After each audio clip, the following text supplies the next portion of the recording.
Hello, Smog. I'm just getting some links up, sharing it around. So if you'll just give me a moment, and I'll wait for more people to come on as well. Or YouTube back.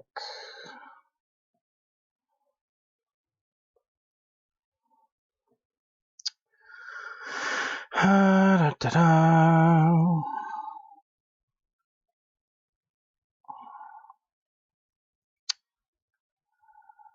And okay, that should be good. I think I've got most of it. While we wait, I'll put on a little bit of music just while we wait. And then we will go down. Thank you.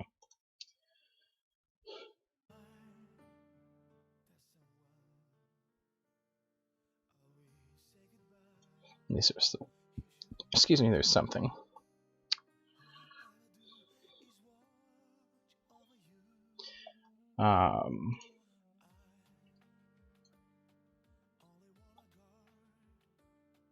There, and it helps that I'm not doing a video game, so it should be okay frame rate wise. Now, did I do all the channels that I can, at least? Oh yes. Once more, I should do.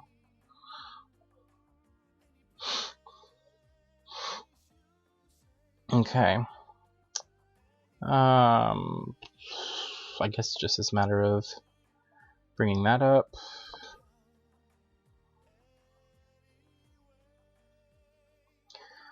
Going to work is one of the most overused excuses for not having time to make YouTube videos. Way too many people on YouTube use the work excuse. That is coming from YouTube. I suppose, yeah. Well, I mean, work technically should come first because you need to pay rent and all that stuff. But I mean, what do I know? Of course, I don't need 2 copies of my video. I only need 1 just to make sure it works good. But anyways, welcome. I'm going to wait for a few more minutes for people to arrive. I apologize for me being late. I had some slow issues with the internet dealing with updating both Twitch and YouTube's labeling system and adding some last-minute stuff to the presentation. If I have spelling mistakes, like I probably spelled Colosseum wrong, just multiple ways of spelling it, I do apologize. Formatting is going to be a bit weird, just because I have my webcam in the corner. I had to sort of shift things a bit down, and I will explain it as I go along. So I'll wait for just a few more minutes for some other people to arrive, and then we shall begin the presentation.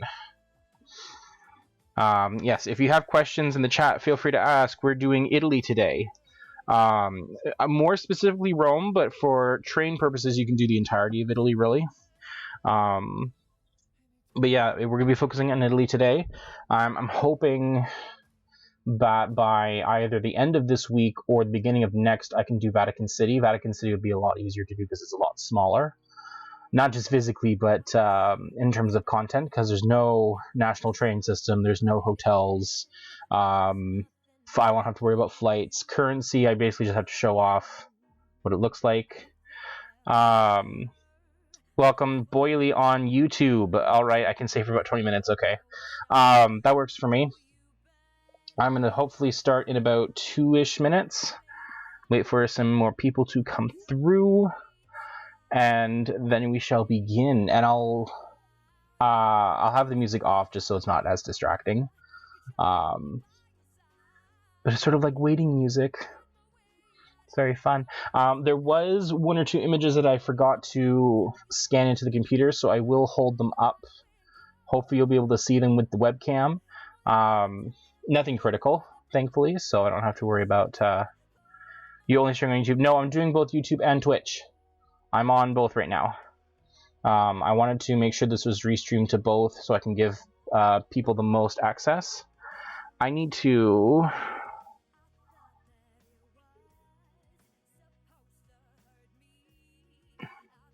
mute until I turn them back on. I don't need to know this. There we go. So I'm not constantly interrupted. Haven't got the Twitch notify yet. Yes, my bot doesn't come on until a few minutes after I'm in to the stream. So it should be hopefully sending out the message. Like, it should send out the message usually in the first 10 minutes, I hope. So that should be starting very soon. You're speaking French on Twitch, yes. Je parle français un peu, mais c'est Italie maintenant, n'est pas France. Ou Monaco, la Suisse, ou Belgique, ou l'Andorre, although technically Andorra speaks Catalan. You got the messages? Oh, good.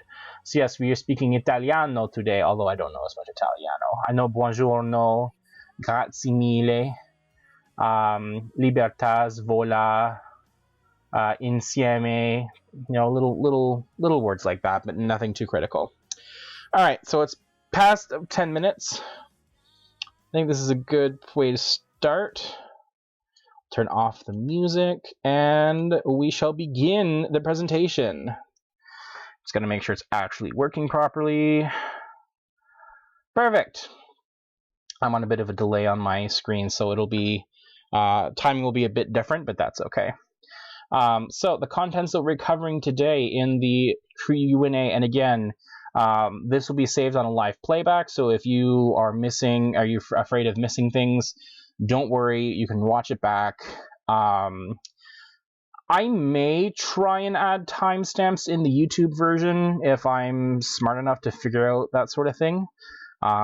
Twitch, you're kind of on your own.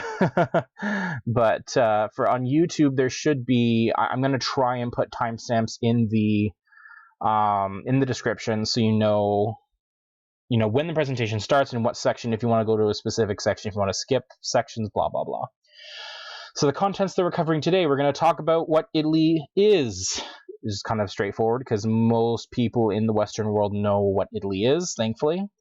The currency of the European countries that I visited, so the currency of the euro, which does not include the UK. The UK obviously uses the British pound sterling. Is a boot in the ball. A little bit more complicated than that. I'll also be talking about traveling within Europe itself, so I'll be covering rail passes in this Q&A. I decided to combine it with with the Italy Q&A just so that it's like a sort of giant introduction type thing, and I may delve into more traveling details with its variations. That's fine. I'm gonna have to ignore all my notifications, otherwise we will be here all day. Traveling through Italy by train, specifically looking at the Trenitalia brand of train, talking about my experiences on the train, my comfort level, that sort of thing. Booking your flight. So tips on booking flights to and from Europe, or international flights in general, really. The tourist transit pass, that'll be looking at two of them in particular. One is called the Roma Pass, which I had purchased, and the Omnia Pass, which is a bigger pass. Hello, Lance. Welcome on YouTube. I hope you came with your questions. We are covering Italy today, so we're very exciting. Then I'm going to be talking about my Colosseum experience, some food that I had in Italy, and then some concluding tips.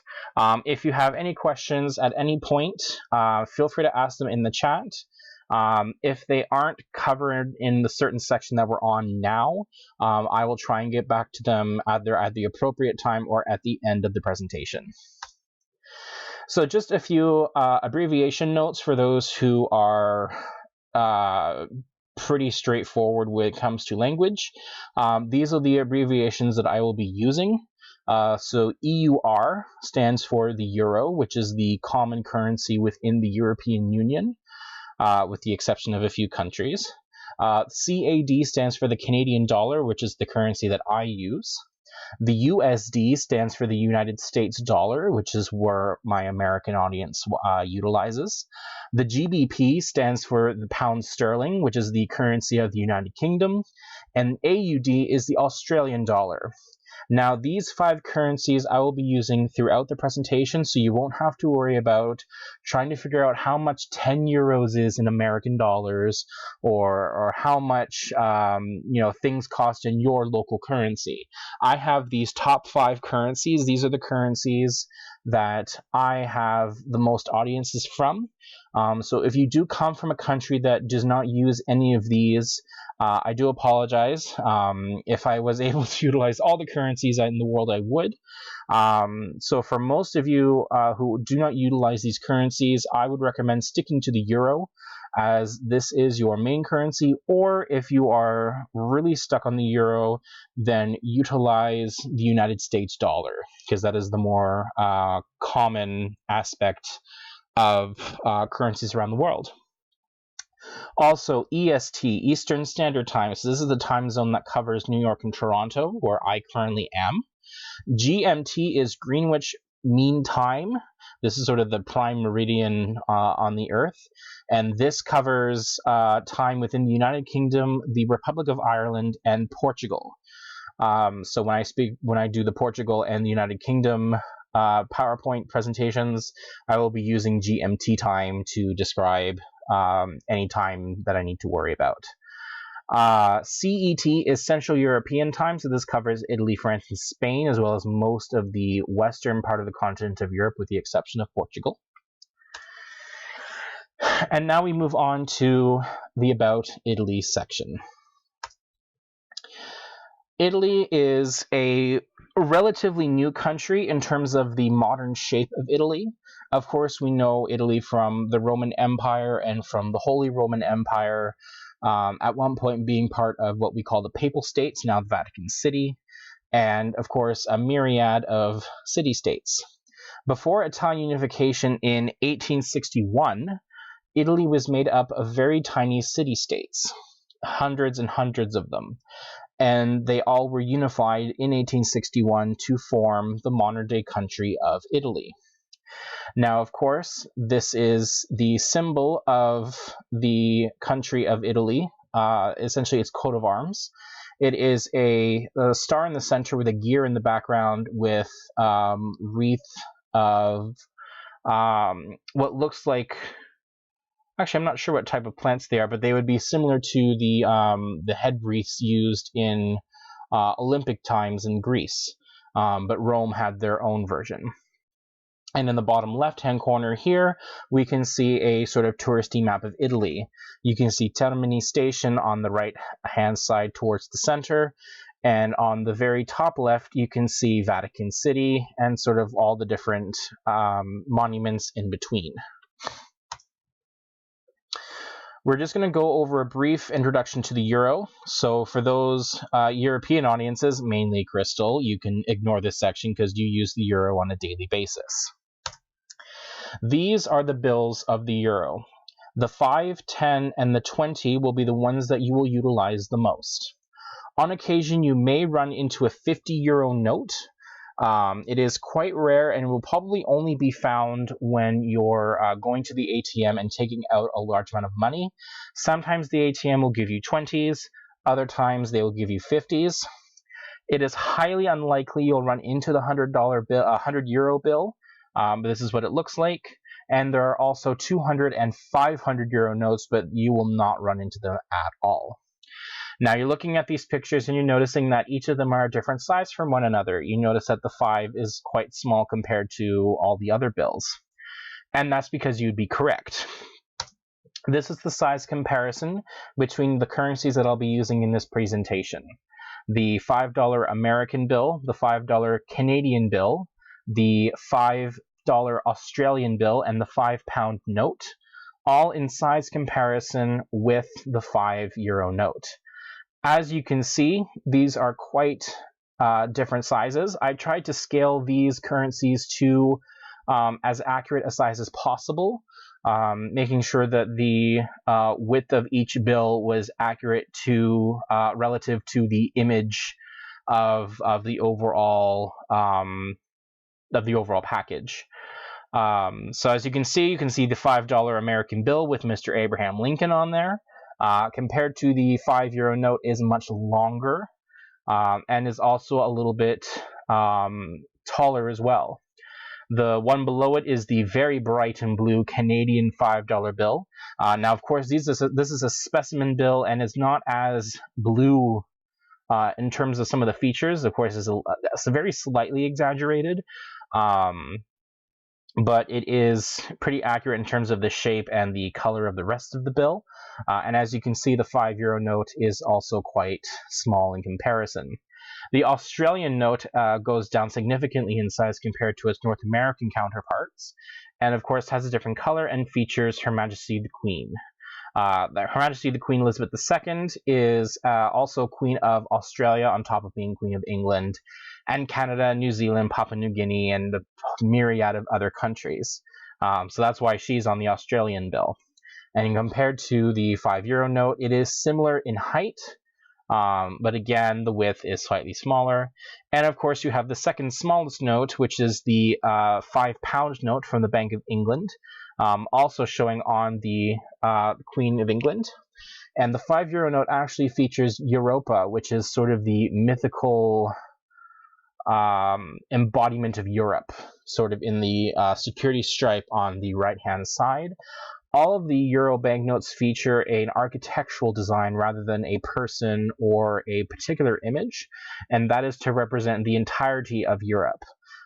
So as to prevent any bias from saying, oh, this note looks particularly French, or this note looks particularly German.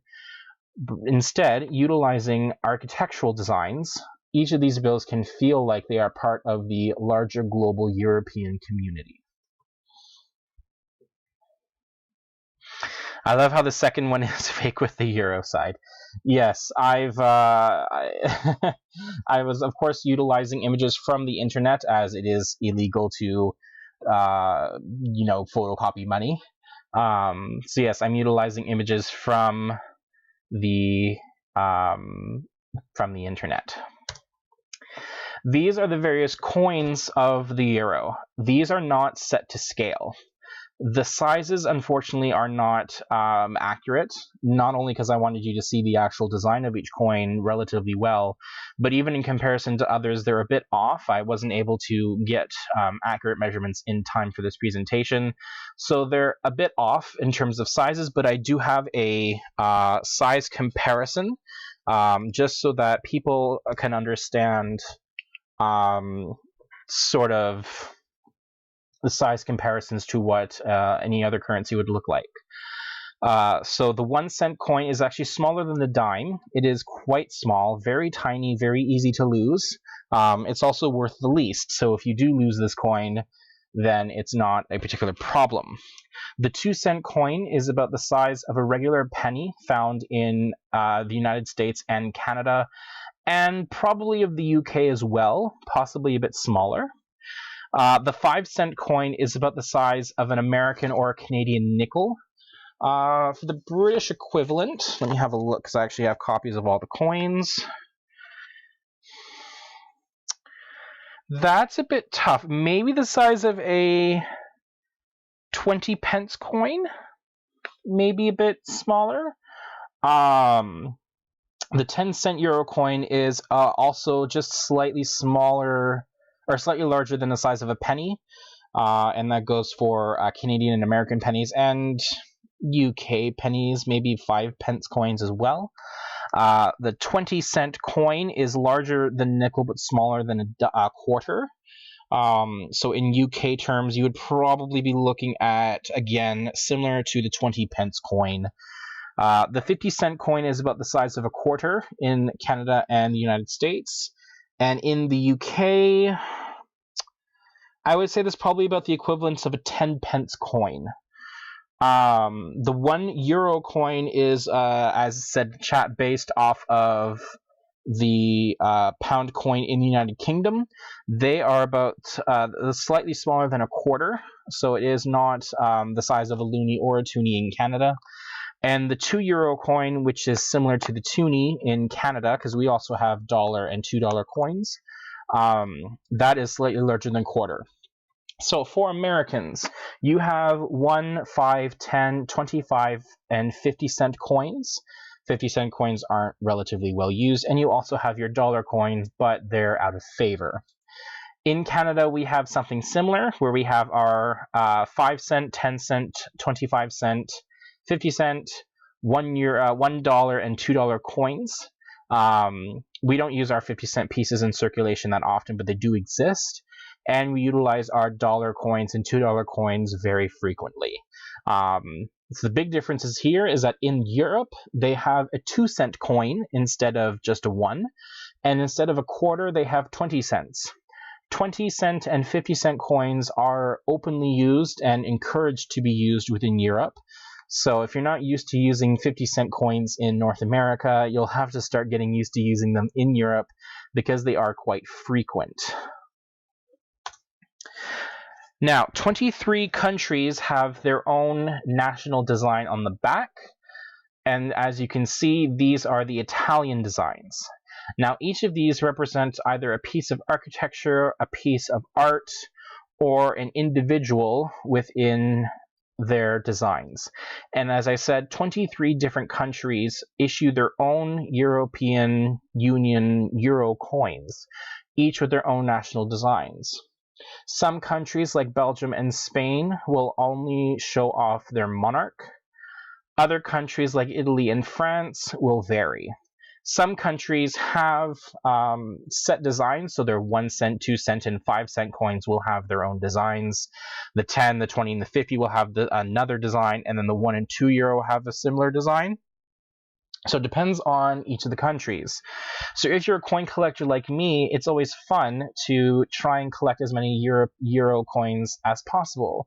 On my first day in Italy, I ended up collecting 5 or 6 different countries, just because the euro is so widely circulated. And individuals from Portugal or from Finland can bring their own money because they use the same currency. And so it's a great way for coin collectors to start going into their coin collections, start growing them just by simply shopping around. Quick question, have you got any ancient Roman coins? I do. I have one ancient Roman coin that comes from... Actually, I don't even remember what year it comes from. But yes, I do. They are fairly common enough to find, not in change, obviously, but there are stores all over the world, including in Canada, that sell them. I didn't buy mine in Italy. I actually bought mine in Canada. Another question, can I have it? Unfortunately, no, because it is the only one I have. And no, Boily, you also cannot have it. However, there are stores in Canada, especially if you check the Bank of Canada Museum. If you're ever in Ottawa, go to the Bank of Canada Museum, and they have a gift shop downstairs that also includes ancient Roman coins that have been authenticated. So they're relatively easy enough to come by. Emilowitz 02, I'm late, that's okay. On Twitch, welcome. You can watch the live playback either on YouTube or Twitch for any sections that you've missed. So these are the Italian designs on the, I believe, the reverse side of the coin, or the obverse. I always get those two confused. But each country that issues their own euros will have their own designs. They are perfectly legal tender in all the European countries. So if you have coins from Italy, you can spend them in Portugal. They're perfectly transferable. They won't bat a single eye if you utilize different coins from different countries. Stopping by all the way. Feel free to hang the sack. So I will totally watch it back when I get the time. Awesome. Thank you so much. Yeah, it's on both YouTube and Twitch. It'll be saved on Twitch for the next 90 days and YouTube until I decide otherwise. So yes, have yourself a wonderful evening. And we'll move forward to the next section, which is traveling within Europe, looking at the rail pass breakdowns. So first off is the question, what is a rail pass? Now, to the European members of this audience, this section does not necessarily apply to you. And I say this because on the third note, it says the Interrail pass is for those from Europe. I will be talking about a Eurail pass, or EU Rail Pass. This is designed for North American, Australian, and viewers from outside of the European Union. For those within the European Union, including the UK and the Netherlands, you will need to buy an Interrail pass. Those prices are different. Their rules are also different, and I won't be covering it here because I'm not a European Union citizen. But what is a rail pass? It allows you to freely travel within Europe without needing a car. It allows you to travel on trains, on ferries, and on certain bus lines across Europe. It allows unlimited travel on trains for 24-hour periods within a month, depending on the length of the validity of your pass. And the train lines cover dozens of countries within Europe, from Portugal to Turkey, and everywhere in between. Now, from my experience in Europe, the map has actually expanded. When I first went to Europe a year ago, countries like the United Kingdom was not covered in the rail pass. Now it is covered in the rail pass. So the amount of countries that have been added to the pass have expanded to the point where now this is the current rail map in use as of this year. And as you can see, it is quite extensive. You can go from Portugal to Lithuania, Finland, Sweden, Norway, Denmark, Poland, almost all of former Yugoslavia except for Kosovo because it is not fully recognized as a sovereign nation. Romania, Bulgaria, Greece, Turkey, Italy, Switzerland, Austria, Liechtenstein, which is covered, I believe, by either Austrian or Swiss rail, the Benelux countries, the Republic of Ireland. It is quite extensive. 31 different countries that is free for you to explore by rail. And to put this into a better perspective, these are the highlighted countries. Now, I did make a mistake in highlighting Kosovo, so please ignore Kosovo being highlighted, but these are the countries that you are allowed to go to on a Eurail pass. And again, for Interrail pass users, your rules will be a bit different, but I imagine that this is a similar map that is accessible to you. You can note that some of the microstates like Andorra, Monaco, Liechtenstein, San Marino, Vatican City, and Malta are not on this list. The only exception would technically be Monaco, and I'll explain that in my personal Eurail Pass journey. These are the logos of the different Eurail partners. The ones that I will be covering today will be Trenitalia, and so this is the state Italian train service. Other train services that I used include the SNCF, or the French rail system, Renfe, which is the Spanish rail system, Comboios de Portugal, which is in conjunction with Renfe when I did my overnight train journey to Lisbon, and the Eurostar, which I took from Paris to London. And of course, you have all sorts of different rail companies. You have Transport ad Skopje, which is Northern Macedonian's train line. You have the Railway Transport of Montenegro. You have Slovenia. You have TransLink National Rail, which is part of the UK. DSB. You have CFL, Attica, all sorts of different train lines that you can utilize. So these are the companies, when you're looking to book tickets, when you have a Eurail pass, these are the companies that you'll be dealing with. Now, unfortunately, there was one travel company that I had to use that is not covered in this pass, and that is the Fellow Lines. Unfortunately, that is not covered in the pass. However, they do offer a discount for pass users, which is always a good thing. One thing to keep in mind for Eurail Pass users is the 7 p.m. rule. Now, this is valid with a global pass with selected dates within a month. You only need to use one travel day on a direct night train that departs after, that is supposed to say 7 p.m., not 7 days, 7 p.m., and arrives after 4 a.m. So the date that counts as a travel day is the arrival date. So if you take a train after 7 p.m., so let's say there's a 10 p.m. train, and then it arrives at 7 a.m. the next day, the date that counts as your travel day will only be the day of your arrival. So you don't need 2 days in order to cover an overnight train. You only need to utilize the one. However, it will not work if you depart before 7 p.m. So if you take a 6:30 train and it doesn't stop until after midnight before 4 a.m. So let's say you went from 6:30 to 3:30, it won't work, and it'll count the departure date as your day of travel.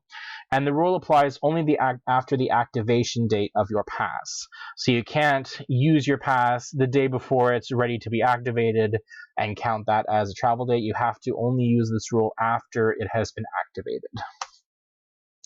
So I'm going to quickly go over my Rail Pass experience. Unfortunately, this does not apply to 2019 and only goes up to 2018. So I chose a 3-country Rail Pass. So when I was booking my Rail Pass, I had the option of choosing 1, 2, 3, or 4 countries, or having a global pass. And at the time, this 3-country pass is now the equivalent of a global pass. So again, you will not find this pass. This pass no longer exists, but this was the pass that I utilized. This is a 3-country rail pass that includes France, Italy, and Spain. Technically also includes Monaco, because Monaco only has one train station, and that train station is maintained by the French rail company. So for legal purposes, it is part of France. And it is only usable within these 3, technically 4 countries. If I tried to take a train from Paris to Brussels, my pass will not be valid because my pass is not valid in Belgium. Passes have to be valid within these 3 countries and these 3 countries alone. I personally bought a 6-day pass, and when I bought it, it was on special, where I bought the 6-day pass and I got 1 day free. So my 7th day was used to go from Paris to London. This is the country pass that I bought. This is an image of it. So this is what your rail pass will have to look like. Thank you, Boily, so much for stopping by. Again, you can rewatch this on the playback without any problems. So this is what your rail pass will look like, somewhat. Of course, things have changed, and so rail pass may look slightly different than this one, but this is what it'll look like overall. So what will happen is that the only thing that will be filled out on your rail pass will be your name. In my case, it was Plant with my first initial, the country of my own origin, which is Canada, and the name of the pass, the category, and the promotional pass with the price. So you can see I paid 573 Canadian dollars, or 349 euros. And the rest of it I had to fill out. So my passport number, I had the ticket attendant fill out. The way it works is that you need to get your pass validated at a train station before you can use it. So basically just go up to a ticketing agent, tell them I need my rail pass validated. They'll know exactly what to do. They will stamp it. In this case, my stamp is in the center right side. In my case, I got mine actually done at Roma Termini. The lady will probably ask you for your passport. It's just good to give it to them anyway. They will write down your passport number. As you can see, I've blanked mine out so that you cannot steal my current passport number. But he or she will write it down for you, and your first day and last day will also be written by the attendant. Do not write it in yourself, otherwise you may invalidate your pass. Let them write that in because there is a certain time period. So it says of validity 6 + 1 days within 2 months. So this individual has to write down a 2-month period, and they will write that down for you. So my pass is valid from the 4th of May 2018, which is exactly when I need it valid, all the way to the 3rd of July 2018. Now, I'm trying to exactly remember the procedure, but the ticket attendant may ask you when your intended first day of travel may be, and they will write that number down for you. Otherwise, it'll just be on the day of that you travel. And of course, if it is a special sale, it will say the normal validity is extended by 1 free travel day. And as you can see in the bottom there, I physically had to write in the day and the month that I would use the pass. That would be my day that I would utilize the pass. It has to be written in, otherwise it becomes invalid. Now in Italy, you won't be able to actually notice in the photograph here, but they will actually stamp below the actual dates. This is to show that it has been seen by a travel attendant. However, in France and Spain, this was not the case. I did not have my pass stamped by other individuals, and that's all there is. The second part of your Eurail pass will come with a travel diary. Now, this travel diary is a bit messy, and I've also cropped it down. It's a little bit larger than this. So what you do is you write the day, month, and the time that your journey leaves. So on May the 4th at 9:30 in the morning, I traveled from Rome to Bologna, and I went by train. This essentially is a travel diary to keep you on track of your itinerary, and when you send back, if you send back your rail pass, it allows them to basically keep the statistics to say these amount of people traveled from these routes, and so it is important to maintain these routes. I did the naughty thing and I didn't send them my rail pass back. I still have it with me. I'm going to inquire to see if I can send it now, just so that I can have it sent down with them. Now, this is the important section for the current RailPass season. In 2019, you have, for, again, your rail passes, interrail passes will be different. Your rail users have two options. You have a one country pass or a global pass. The one country pass allows you access to one country. However, there are exceptions to this rule. The Benelux pass includes Belgium, the Netherlands, and Luxembourg. This is because these countries are so small and are relatively integrated amongst themselves that it makes sense to have them all under one pass. You are able to get a Scandinavia pass, which includes Denmark, Sweden, Norway, and Finland. Even though Finland is technically not part of Scandinavia, they throw it in with this pass. However, it technically is possible to get just a Finnish or a Swedish or a Norwegian rail pass, I believe. But Scandinavia is basically, it'd be the similar pricing, and it has all four of these countries put together. The Greek islands, which is separate from the Greek rail pass in and of itself. The Greek islands pass is basically a ferry pass, and this allows you to travel to certain Greek islands in certain days. So it travels, it's utilized as a boat pass instead of a train pass, but the relative distinction is the same. Great Britain is considered under Brit Rail Pass. So you won't be buying a Eurail Pass for the United Kingdom. You'll only be getting a Brit Rail Pass. There is a separate website for that, and you can get a train pass for just England or Scotland, or you can get combination passes, but the concept is the same as a Eurail Pass, only in Great Britain. And technically France, because France includes Monaco and Monaco is a separate country, you do get access to two countries in this pass, which includes Monaco Monte Carlo station is the only train station within Monaco. So it's quite a benefit if you do get the French pass, you get access to Monaco by train, which I actually did. It was quite pleasing. And for your one country pass, you have a choice of number of days in a month, and it'll vary per country. So typically, you have a choice of 3, 4, 5, 6, or 8 days within a month. Some countries will allow only a single day pass, some will allow 2 or 7, and some may go up to 10.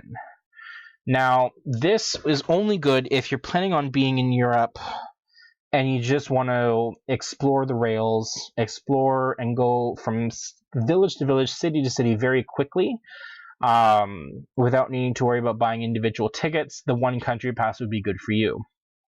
However, for most of you, you're going to want to explore more than one country at a time, and so the global pass will be your preferable option. And this gives you access to all available countries. Now, this is something that I wish I had a year ago, because the price of the global pass is actually a bit different than the pass that I utilized, obviously. But the price difference is not that much. It's about the same. Arya asks, are you going to do my country? Unfortunately, because I did not travel to the Netherlands, I will not be covering the Netherlands in my 9-part tour. Because I'm not an expert in the Netherlands, I have not experienced the Netherlands, I have never been to the Netherlands. This series is for countries that I have visited. So this is my experience in these countries. And because I have not experienced the Netherlands, I will not be able to do that. And as well, I probably wouldn't be able to do it justice anyways.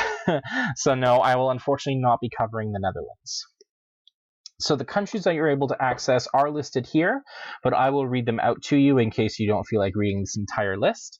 Countries that are allowed to be used under the Global Pass include Austria, Belgium, Bulgaria, Bosnia and Herzegovina, Croatia, Czech Republic, Denmark, Finland, France, Germany, Great Britain, Greece, Hungary, Ireland, that's the Republic of Ireland and Northern Ireland, Italy, Lithuania, Luxembourg, Monaco, Montenegro, the Netherlands, North Macedonia, also formerly known as the former Yugoslav Republic of Macedonia, now known as North Macedonia, Norway, Poland, Portugal, Romania, Serbia, Slovakia, Slovenia, Spain, Sweden, Switzerland, and Turkey. Please say Herzegovina. Yes, Bosnia and Herzegovina. That's how I pronounce it. Some people pronounce it Herzegovina. Some other people are just pronouncing it very strangely, but that's how I pronounce it, is Bosnia and Herzegovina. Now, your choice of several time periods includes either 3, 5, or 7 days within a single month. So you can have 7 days in a row, you can have 7 days split however way you want. 10 or 15 days within 2 months, so you're able to spread your travel days a bit further. 15 or 22 days straight in a month, so 15 consecutive or 22 consecutive days within a month, or 1, 2, or 3 whole months. Now, it isn't exactly clear what it means by month, whether it means 31 days, 30 days, or 28 days in the case of February. But for most purposes, just assume 30 days per month. That's sort of the safe bet. And again, it's very easy. You don't need to have, say you're going to be in Europe for 3 weeks, so that's about 21 days. You don't need to get a 22 days straight pass because you're not going to be traveling for all 22 days. So instead, when you're planning your trip, make sure to figure out when you want to travel and utilize those travel days as full travel days. So travel from 9:30 in the morning until 6 p.m. at night. That's a long time to travel, especially if you're on slower trains or high-speed rail lines. It'll allow you to get to your destination without having to worry about getting an extra long pass unnecessarily. Unless if you're one of those people that likes to really take it slow and really take it easy, then of course get the 22 days straight. That way you don't have to worry about exactly choosing when you want to travel. But for most people, I highly recommend planning your travel days carefully and concisely. That way you're able to utilize the most of your rail pass. A month in Europe is set to 30 days if it's in correlation to traveling. Well, there we go. So yes, assume 30 days per month. Now this is the rail pass cost comparisons. So on the left-hand side, this is the single country pass. And again, look towards your own currency. So if you're an American, follow the USD column. So 3 days in Italy will set you 141 euros. And this is essentially 3 days of unlimited train travel within Italy alone. And as you can see, 3 days in France is actually 162. So it's the same amount of days, but it's a different country. Spain is even more lengthy, and this is 189. Now, something that I actually forgot to put in the presentation is that you have 2 options of class passes. You have first class and second class. Now, if you're under the age of 27, you are allowed to get either a first or a second class pass. First class passes allow you to access to both first and second class, and second class passes only allow you second class. So this is going to really vary depending on what sort of train you're looking for, what sort of experience you're looking for, and what you're willing to pay. So these prices are actually for first class rail passes. I should have mentioned that at the beginning. So as you can see, on the right-hand side is the global passes. So 7 days in 1 month, and as this happens, my papers fall from the sky. That is okay. I will move them there, and they'll probably fall again. So as you can see, the 7 days in 1 month column costs 356 euros or $536. My rail pass cost 349 euros or $573. Now again, this is going to vary depending on what the currency conversion rate is going to happen. So as you can see, in Canadian dollars, the rail pass from 2019, not true with second class, you can sit in first class. Not with reservations. And again, I'll come to the reservation portion of it. You might be arrested, but it's possible. I recommend for most travelers to follow the instructions on your pass. If you buy a second class pass, stay in second class. Do not get arrested, because I will not be held responsible if you decide to do something stupid. Again, more things are falling. One of these days I need to sort out my paperwork. There we go. So yes, as you can see, a global pass in 2019 is actually cheaper than my pass in 2018, and allows me for greater access. So it's always good to do your pricing research. The Eurail Pass website allows prices in euros, Canadian dollars, US dollars, and pounds. So you are free to explore in any of those currencies. And again, these are the prices listed below. Pause if you want to write down notes, if you want to take down these prices. But I would also encourage you to go to the Eurail website. Just Google the word EU Rail or go to eurail.com. Very straightforward, and the prices are all listed on their website. So this is an example itinerary. So again, I was able to keep all of my travel days within certain parameters. So on May the 4th, I traveled from Rome to Bologna and Bologna to Rimini. And then from Rimini, I went to San Marino. I then proceeded to spend about 2 days in San Marino, and on the 6th, I returned from San Marino to Rimini, and then traveled from Rimini all the way to Nice. So I traveled up through the northern half of Italy and crossing the border to Nice. Now, you can see the 3 scratches in this itinerary. That is because, and we will cover this in the French rail component when I do France, the rail workers ended up on strike. So I ended up getting stranded in France temporarily, which was not a good thing.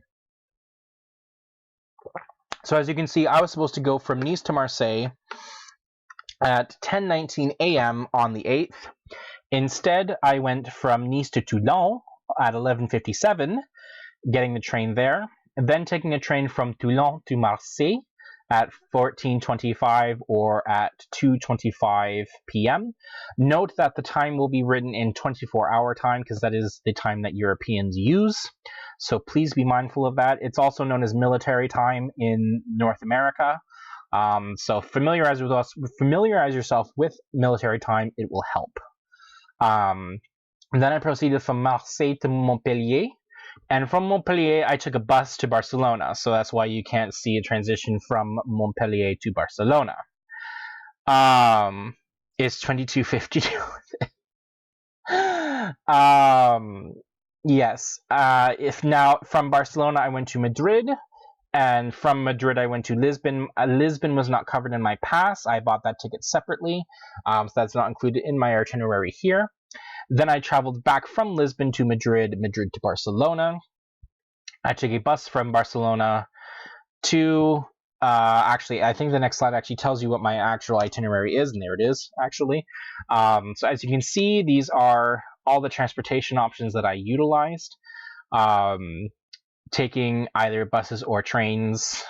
In my case, a train from Nice to Monaco, a bus from Barcelona to Andorra la Vella to be specific, and then Andorra la Vella to Toulouse. And then I took a train from Toulouse to Paris, and from Paris to London. And in the bottom corner, you can see the red line indicates the train routes that I took. So those are the areas. So as you can see, I traveled along the south of France, the entirety of the south of France, by rail. So it was quite fascinating to see that. This is a zoomed in version of the map. You went to the cute land. Yes, I did.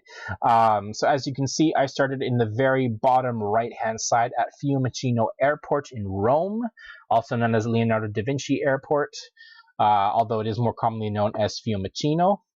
Then I traveled to Rome by a bus. Again, we'll cover this later on in the presentation.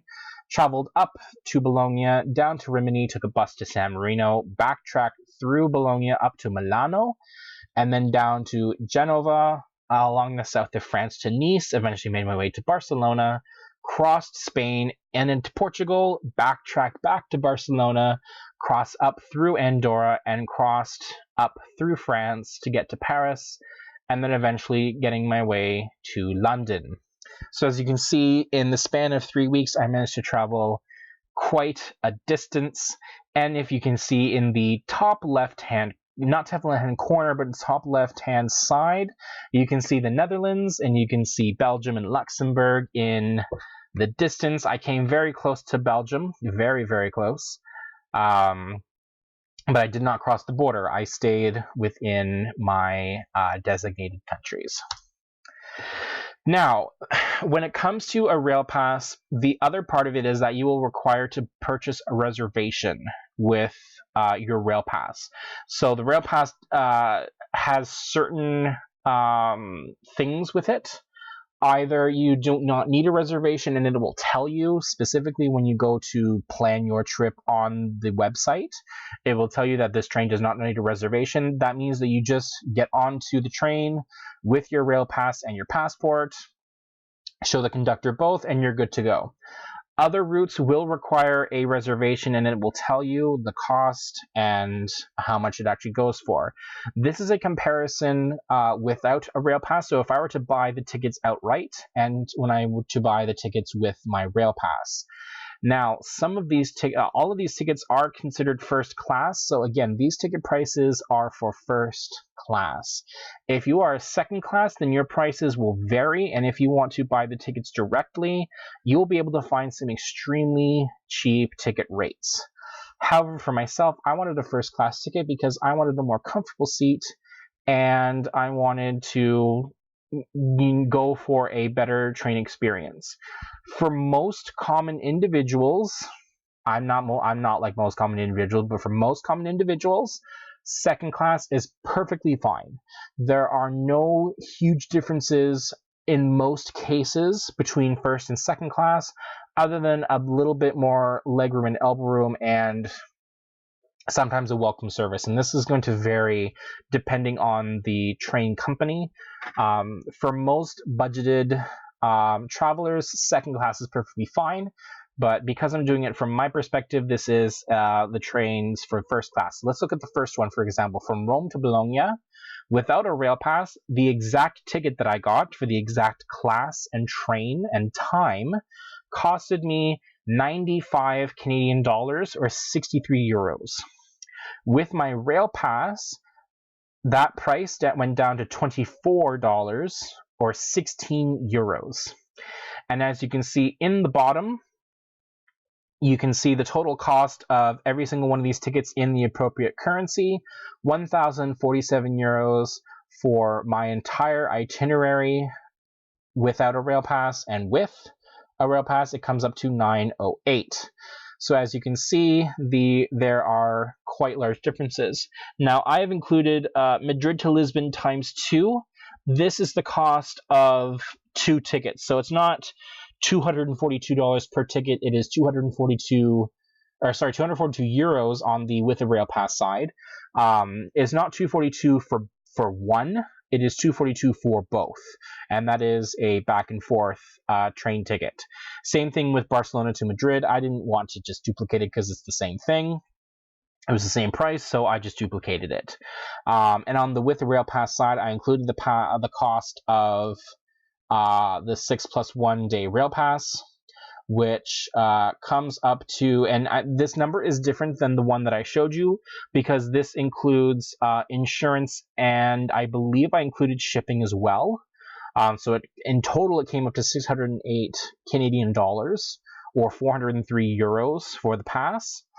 And as you can see, the savings are quite significant. So all of those tickets combined without a rail pass was 1,047 euros, and with a pass was 908. I saved a total of 139 euros just by buying a pass. 1582 versus 1369, I saved 200 Canadian dollars, and 200 Canadian dollars can go quite a ways. That could be the equivalent of a couple of nights stay in a hotel room. That can be the equivalent of seeing more museum sites, all sorts of different things. And again, this is for first class. First class seating, this is how basically it will go for the price range.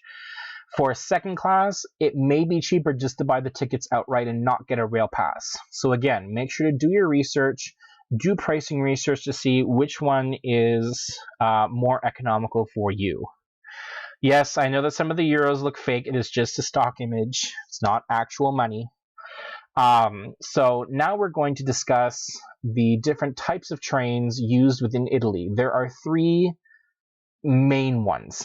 This covers the majority of the trains that you will use within Italy. Now, there are other ones such as Intercity Rail and the former Eurocity Rail train types, but I'm not going to cover that in there because I didn't experience any of those, and these are the three that are most common, and I only experienced a Freccia Rossa and Freccia Bianca. I did not experience a Freccia Argento. So the Freccia Argento is not going to be covered in terms of photography, but the Freccia Rossa and the Freccia Bianca is going to be covered. So the Freccia Rossa is sort of the top train. If you can get this train, it's going to be extremely comfortable for you. There are 4 classes made available to you. Now, in the rail pass, when you buy a second class pass, you will be going into standard class. This is 2x2 groupings.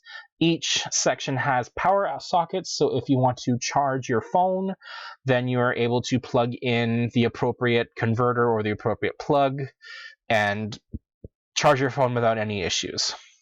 Premium class is second class with a little bit extra and is identical to second class, but then it has leather seats.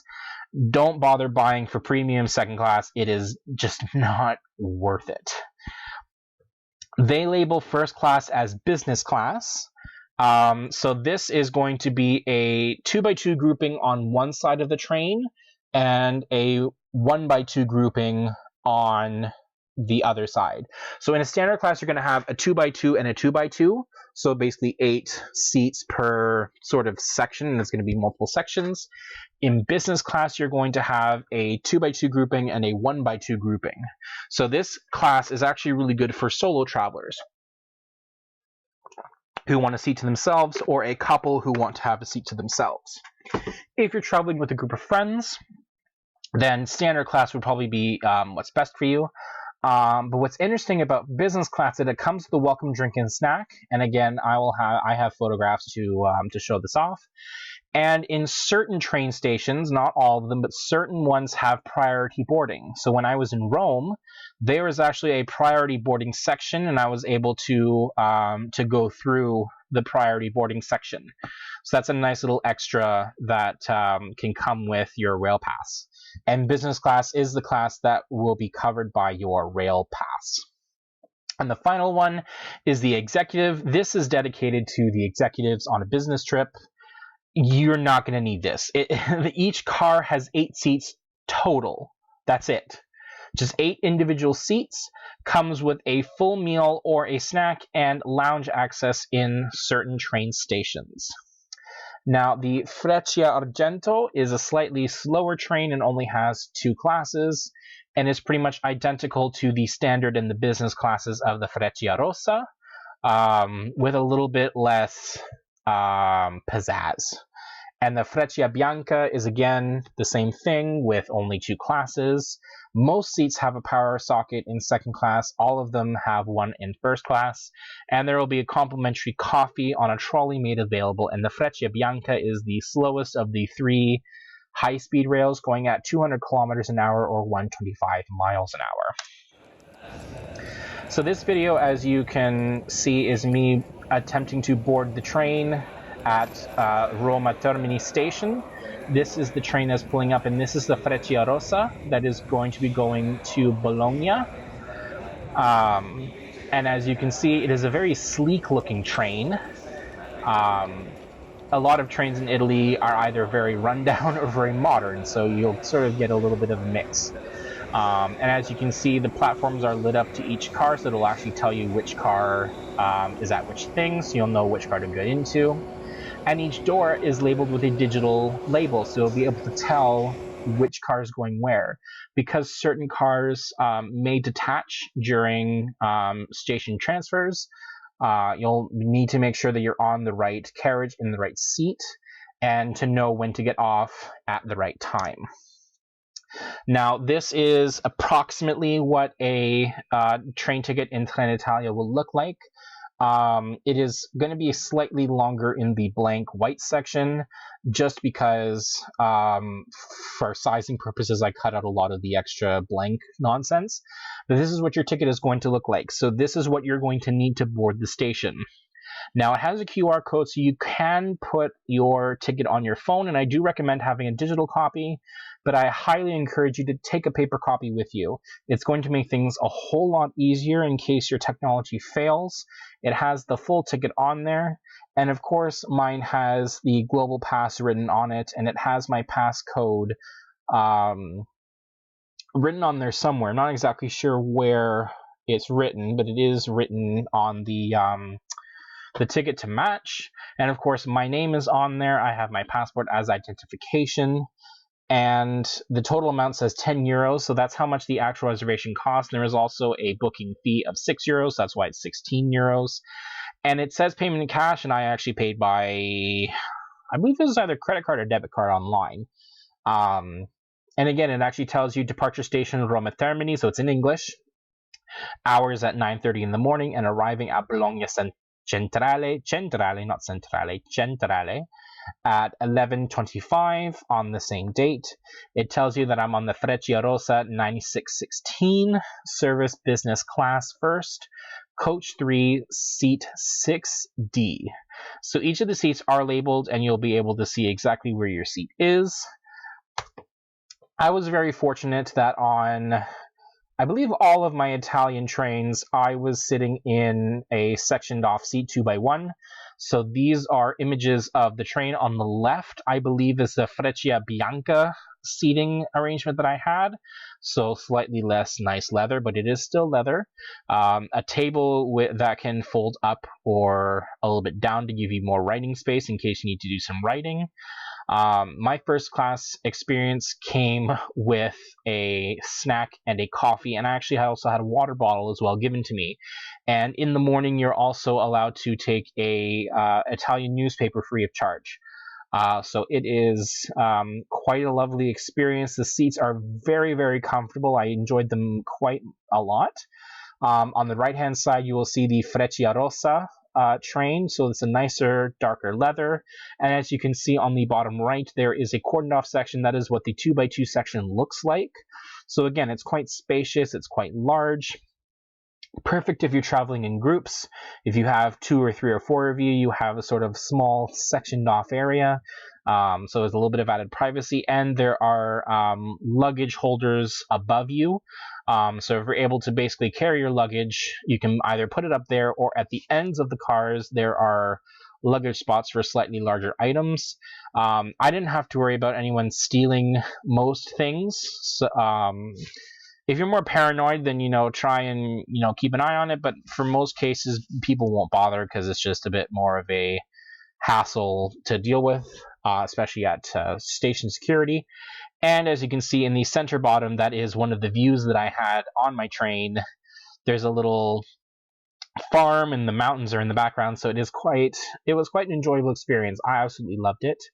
And if you don't speak any Italian, they'll be okay. If they start speaking Italian to you, just speak English to them, they'll switch. And they're accommodating for most individuals as long as you're polite. If you say grazie or grazie mille, then they'll appreciate you at least trying to utilize some of their language. This is the fellow ticket. So this ticket was not covered by my rail pass, and this was me leaving from Milano Centrale to Niceville, or Nice City. It's called the Euro City, but it's not really the Euro City anymore. It's the older name for it. But this is the fellow company, which is issued by Trenitalia. So it's funny that this train company is not covered by the Euro Pass, despite it being part of the Trenitalia system. So I have a slight discount on my thing. I had a promo code, which was my rail pass number, 086635. And I was able to get first class, seat 17A, which is attached window. So again, I had my 1x2. And this train had absolutely no special welcome drink, had no extra special thing in it. Go second class. First class is just not worth it. There's no special things, no special treats or anything, just maybe a slightly wider seat. And for someone, especially for someone of my size, I wanted to go for first class, and I had the first class pass anyway. But for normal size people, for normal individuals, second class, perfectly fine. Now, of course, there are two classes. There's the first class, which is photographed here. Now, this is not my photograph. I pulled this off the internet, but it is still the same. So it's the 2x2 with the 1x2 on the other side. Tables fold in, and as you can see, the second class has a width of 53 centimeters versus first class has an extra 10 centimeters. Can you believe that? However, there are no welcome drinks. There are power outlets available, but sadly no Wi-Fi. So the fellow train is a sort of necessary evil. Again, you won't get Wi-Fi if you buy first or second class, so go with second class. The only saving feature of this train is if you have a window seat, and if you have a window seat in the right direction. Thankfully, I had one of those seats. You have beautiful views of the Mediterranean coast. And again, it is not valid on Euro passes, but you do get a special fare. And please note that while in the European Union, the Schengen zone, which is the free border traveling areas between EU countries, do exist. And if you cross by land or by air, you won't have to go through passport controls as long as you stay within the Schengen zone. However, on this particular train, there is a border crossing check that occurs. As soon as I crossed the Italian border into France, the train stopped. I was actually looking at my phone on the map with the GPS, following it down, and as soon as we crossed that line, the train slowed down and stopped. And we had French officials come up and down to inspect the train. I had my rail pass and my passport open, but they didn't check my passport really. They just did a quick sweep of the train and we were on our way. So if you do use the fellow train between Italy and France, be warned, there is a border crossing check that occurs. Have your passport ready.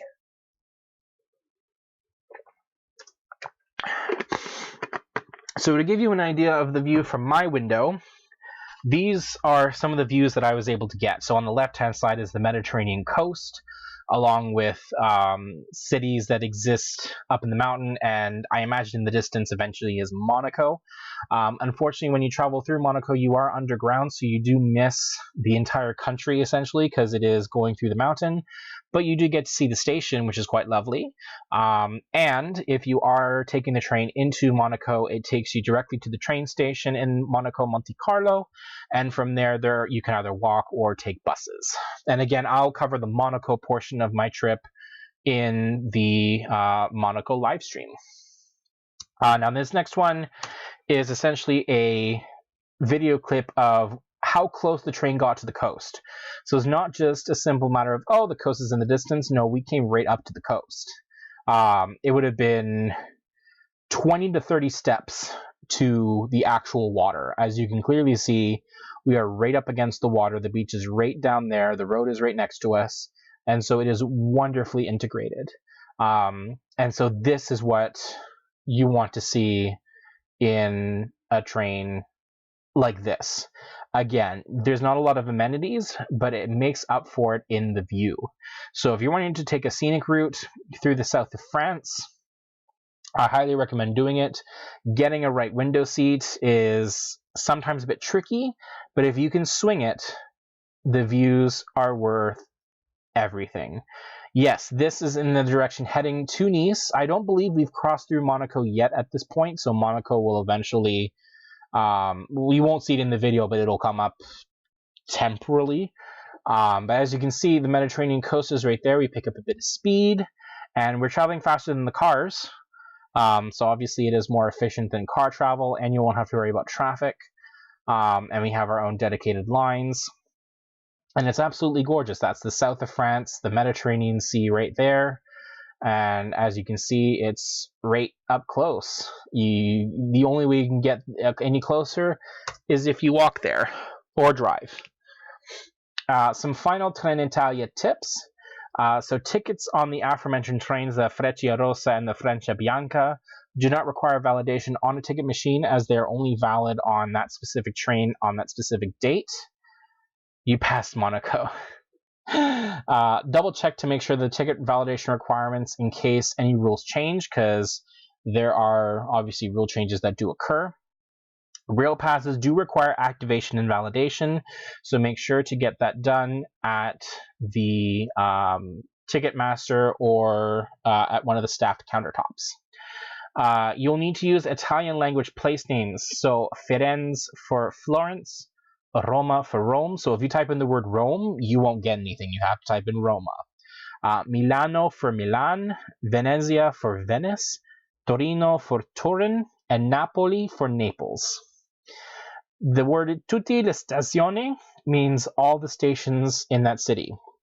So if you don't remember the name of the station in the city that you're in, utilize tutte le stazioni to plan all of your journeys.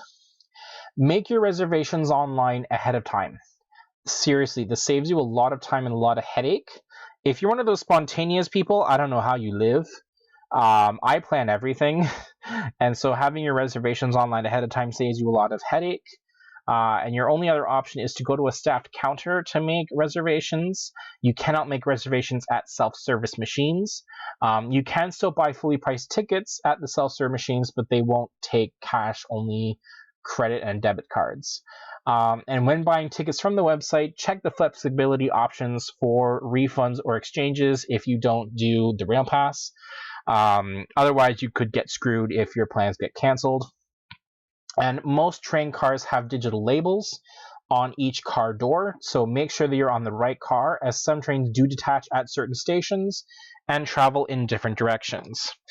And some train destinations may not match on your train.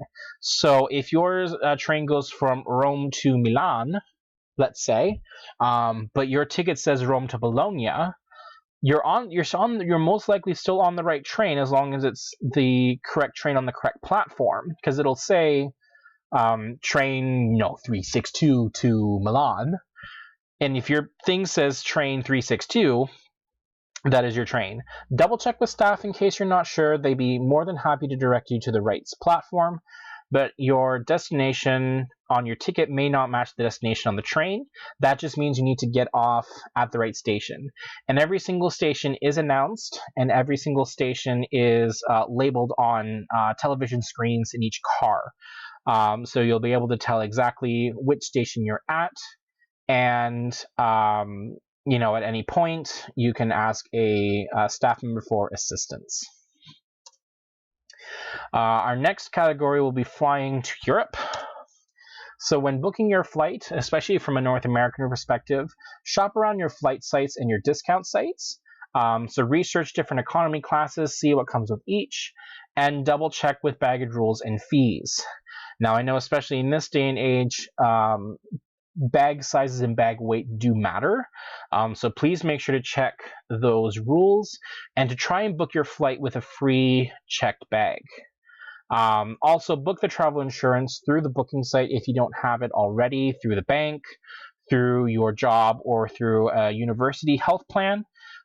Trust me, it's going to save you a lot of headache in case something happens. At least you're covered for emergency things like ambulances or medication, or if something happens. Flight cancellation insurance is also a good thing to have, because you never know. It's a pain in the ass, but trust me, it's going to be worth the headache if something does happen. Now, I booked my flight and my hotels on Expedia, and they give points.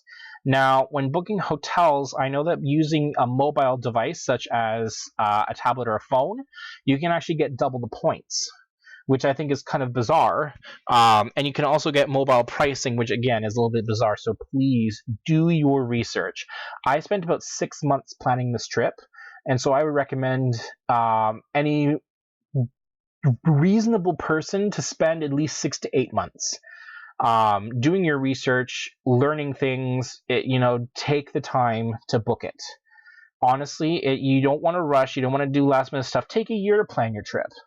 Honestly, you want to think of the best trip that you want possible and then make small compromises in order to fit your budget and your time frame. Booking hotels separately from flights is also a big thing, because sometimes you can do flights plus hotels, but it gets a bit complicated because it's going to only allow you to book a hotel with the flight city that you're in, and if you're doing multiple cities, hopping back and forth with flying, it'll get a bit complicated. So book hotels separately from flights. It makes the timing a bit easier. Pay attention to the airline company. If you're very particular on an airline company, pay attention to that.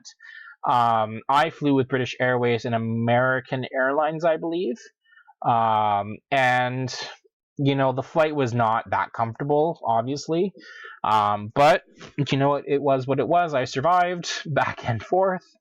And make sure, this is very key, plan enough layover time to go through extra security or to eat with between non-direct flights. So I flew from, and I'll cover this in probably the next slide, from Montreal to London and then London to Rome.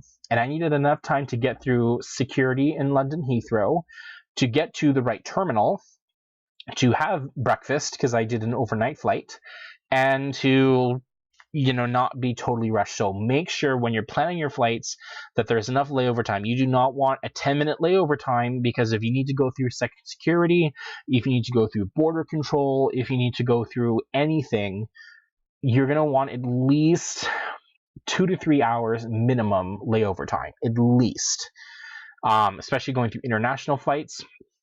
That way, if you get lost in the airport, if something happens, then you have that extra time to just relax, grab a meal at the airport, do whatever you need to do, and that sort of thing. My personal flight from Montreal to Rome. Now, I did a return flight, so from Montreal to London to Rome, and then from London to New York to Montreal. So this is going to cover the Montreal to Rome portion of it, but the price on the right-hand side covers for both flights. So flight number 1 was from Montreal Trudeau's International Airport to London Heathrow. That flight took me about 6 hours, 35 minutes, according to the paper. It was probably closer to 7 hours, simply because we kept on circling around Heathrow waiting for the runway to clear. I departed at 9:40 p.m. Eastern Standard Time, and I arrived at 9:15 a.m. British time, or about 4:15 in the morning my time. Now, because I was traveling along with the clock, it was advantageous to myself because my body thought that I got proper sleep. Going the other way around is a bit more difficult, especially on a night flight, but going forward, it is quite helpful. I took a 3-hour and 20-minute layover. My second flight was from London Heathrow to Rome's Fiumicino Airport. That was a 2-hour and 30-minute flight. That's probably closer to 3 hours. Departed at 12:35 p.m. British time and arrived at 4:05 p.m. Central European time. And from there, I went from the airport to the main train station and then to the hotel. I flew British Airways. It was uncomfortable. As most economy flights are, they're just not great, and especially with someone from my size. I was very thankful that my neighbor moved to the emergency exit row, and I had sort of the section to myself, but it was just very uncomfortable. The meal was quite good, but yeah, it wasn't pleasant, but it got me to where I needed to go. So I was quite pleased. And the total cost for both flights to and from Europe, including insurance, cost me $1,240 Canadian, or about $620 per way. Now, I actually looked at the price breakup of the price, and the actual flight was only like a few $100s, but the taxes and fees were about triple the price of the actual airline ticket. So I was quite amused by that. And again, the prices are in your local currency, so US dollars, euros, Great British pounds, or Australian dollars. These are your equivalents. This is how much it costed me to fly to and from Europe, from Montreal to London to Rome, and then from London to New York to Montreal. So $1,240, $620 per way, not bad. I managed to get a free pair of headphones, which I don't even know if I still have them or not. And it also came with a blanket and a little pillow. So in case you wanted to snuggle up and basically sleep on the plane, that's the pillow that it came with. And this is sort of my section. So on the very right-hand side, I had a two-seater section. So it was plenty of space to put my things and sort of easy for me to spread out. And this was the airplane, and again, it's economy. What do you expect? This is a blurry picture of the meal that I got. So as you can see, I got a small salad with some dressing, some bread, and wafer crackers with cheese, some butter. The main meal, which was, I believe... I actually wrote it down, I believe. Let me double check, because I actually have... That's another tip. Keep a travel diary. Write everything down. It saves you so much trouble when trying to remember stuff.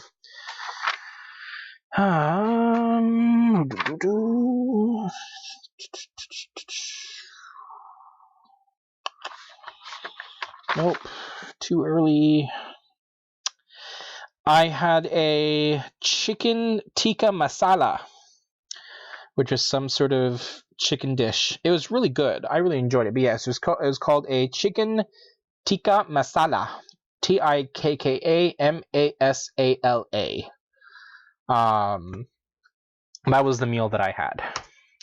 These are the bottles of wine that I had, and I had to throw one of them out. I wanted to keep them both, but I had to get rid of one of them because I went through security at London Heathrow, and the bottles are too big for liquids to come on board, which I find hilarious. The fact that I can have that bottle of wine on the plane, but then I can't bring it through security even though I got it from a plane.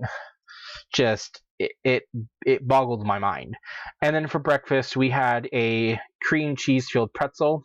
It was quite cold. Actually, it was frozen in the middle, so it wasn't even thawed out properly.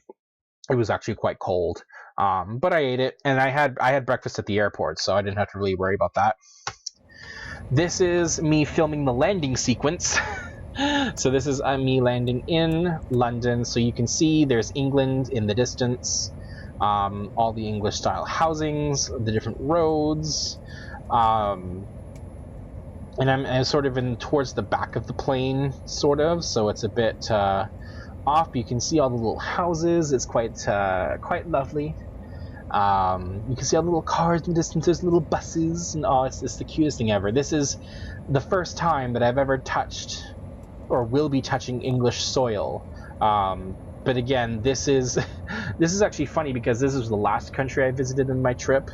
So I was just doing a layover in London Heathrow. But yeah, this is London. Oh, this is not even London proper. It's like the greater London area. But this is Heathrow. As you can see, there's some planes in the distance. We're about to hit the runway shortly. And yeah. And as you can see, I landed very safely. You can see all the airplanes in their different terminals, which is quite extensive, actually. Like, London Heathrow is huge. It's so large you actually have to take an underground car to get to different terminals.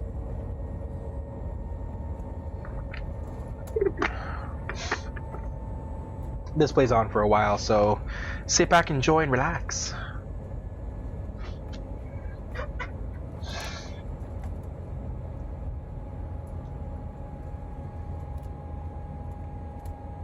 You can see the plane wing in the distance there on the right-hand side.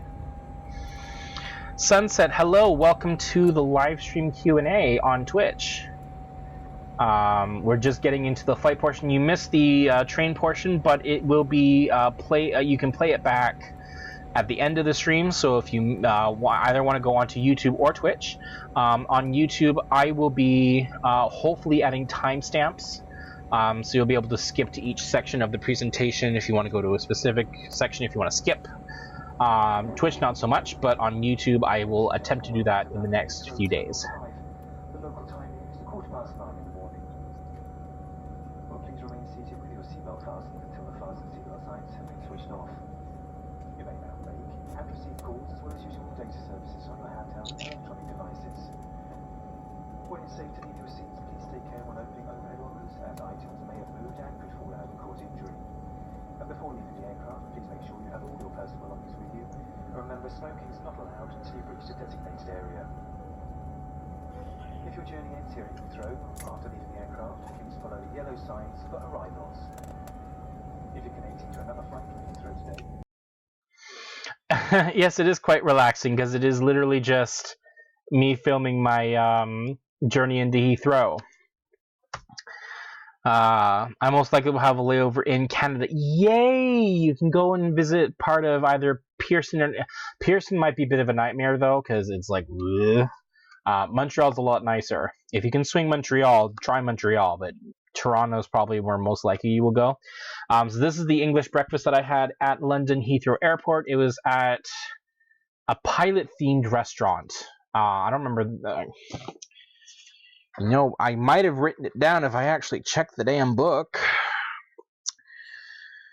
I also need to I think I might need to rewrite this, because my travel book spine is completely fallen off. I may just buy a new book and just rewrite the whole thing, word for word. Nope, that is May 2nd. Landed at 9:20. It said quarter. Now I want English breakfast. It is really good. The sausage was delicious. It was really like plump and juicy, really thick, really delicious, great seasoning, tasted fantastic.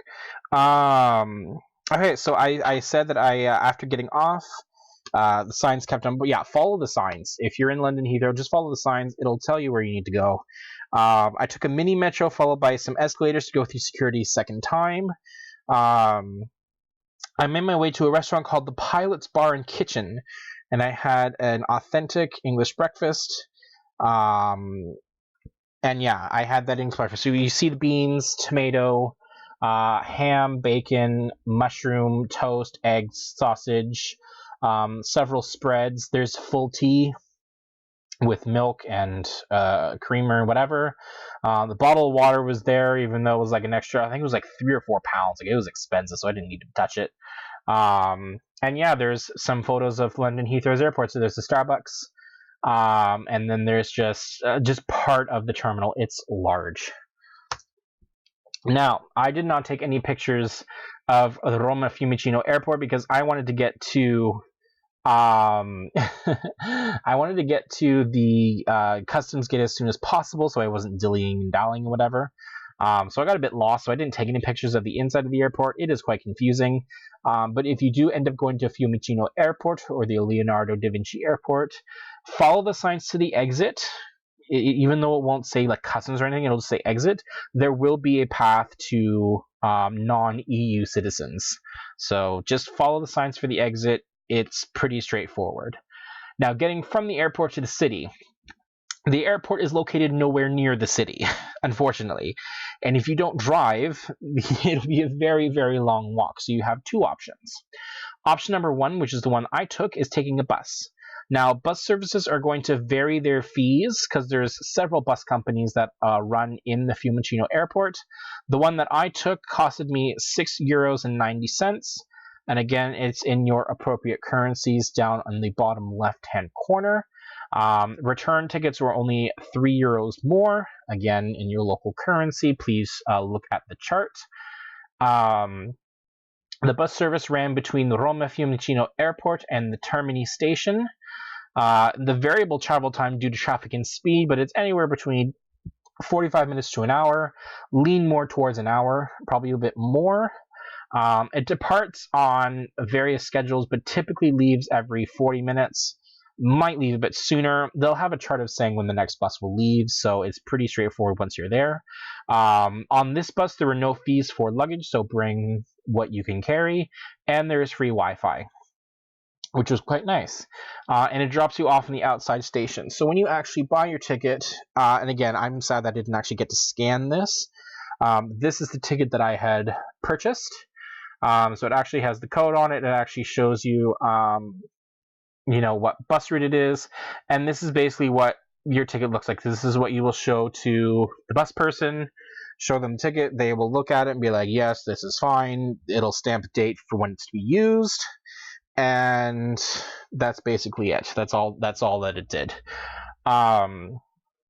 This is obviously the cheaper option, so if you're not in a hurry and you want to save some money, use the bus, honestly. Unless if you're in a big hurry to get to Rome for whatever reason, I would take the bus. It's comfortable enough. I was fine. It wasn't crowded, actually, so I was quite pleased. But it also depends. If you go on a very busy time, then you may want to take the train. The Leonardo Express train is 14 euros. This train is actually covered by your rail pass if you are using it on a travel day. If you're using that train just for that day, don't use the pass. Unless if you have like a month pass, then go ahead and use it, because that is actually covered in part of your rail pass. I do not know if you need a reservation. I don't believe so. So you should be able to freely board it. It is a non-stop service connecting Roma Fiumicino Airport directly to Roma Termini Station on platforms 23 and 24. It is a 32-minute travel time between the airport and the train station, so about half the time of the bus. And it departs every 15 minutes or 30 minutes, depending on the hours that it is on. And it is guaranteed during rail strikes, but with a replacement bus service in case something goes horribly wrong.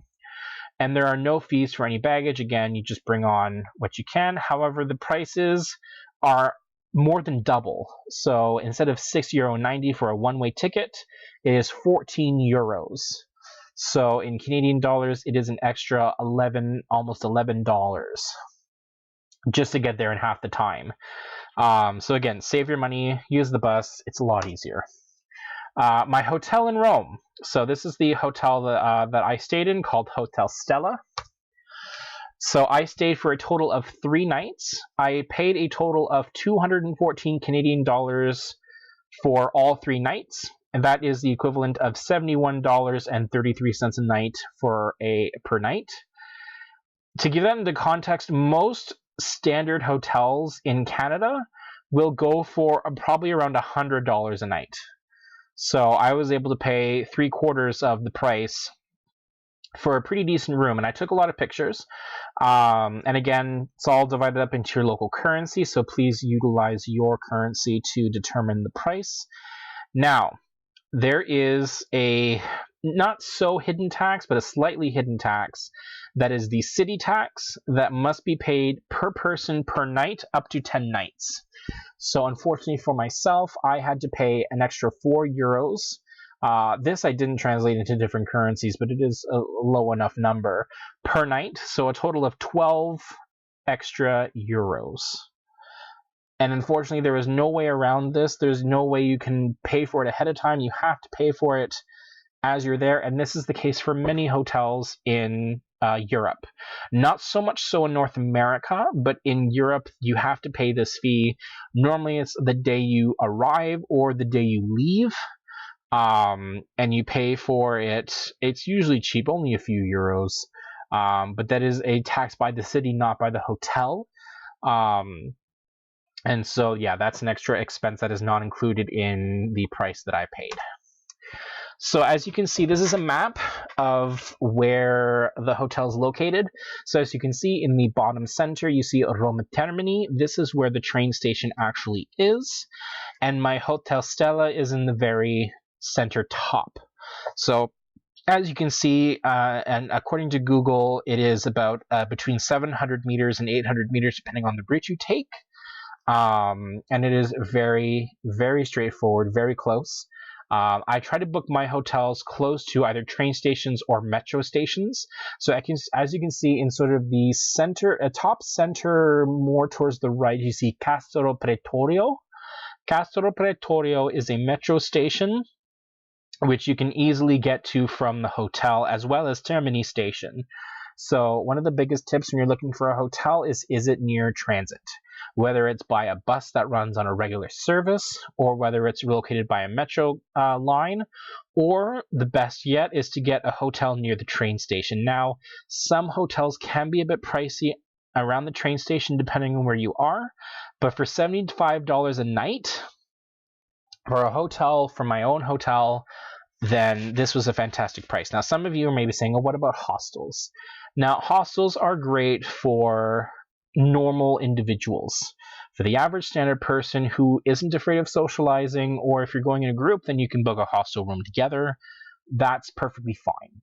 Me, I like my privacy and I like the security, so I went to a hotel. And $75 Canadian for a hotel works for me.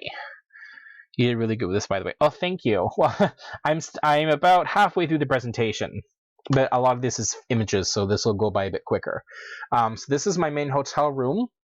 Now, I did have issues with the elevator system. It's very antiquated.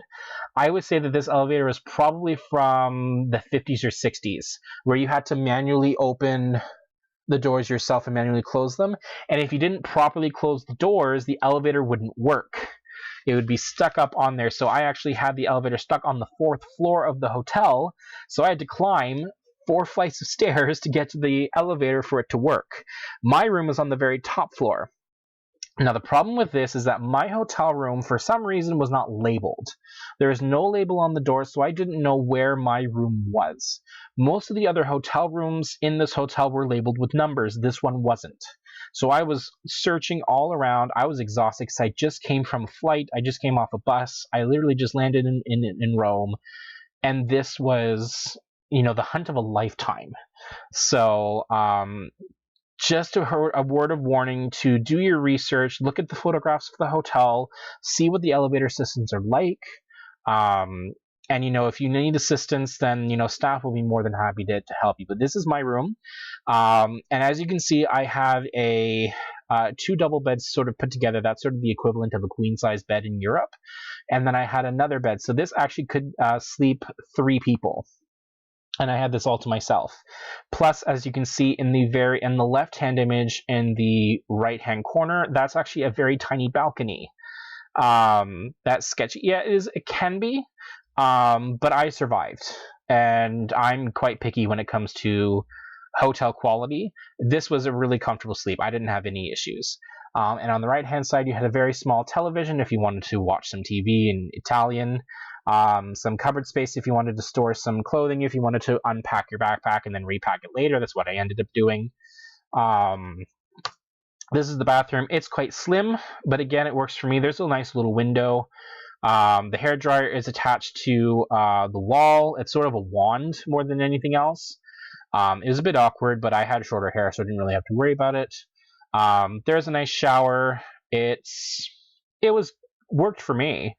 But again, for normal people, this will work just fine. You also have a bidet in the very left-hand corner. This is for cleaning your behind after going to the bathroom. It essentially is a water tap that you utilize to essentially wash your behind clean with water and a cloth of some kind, or your hand, or whatever you want to do. I actually utilized this, and it was quite interesting to say the least. And of course, there's temperature control, so if you want it really hot or really cold, then you have to set the temperature beforehand. It can be a bit tricky to work, but practice is the ultimate thing. Finding light switches can be a bit tricky sometimes. You've seen the back of the toilet, there is a little switch. That is a switch for the fan, I believe.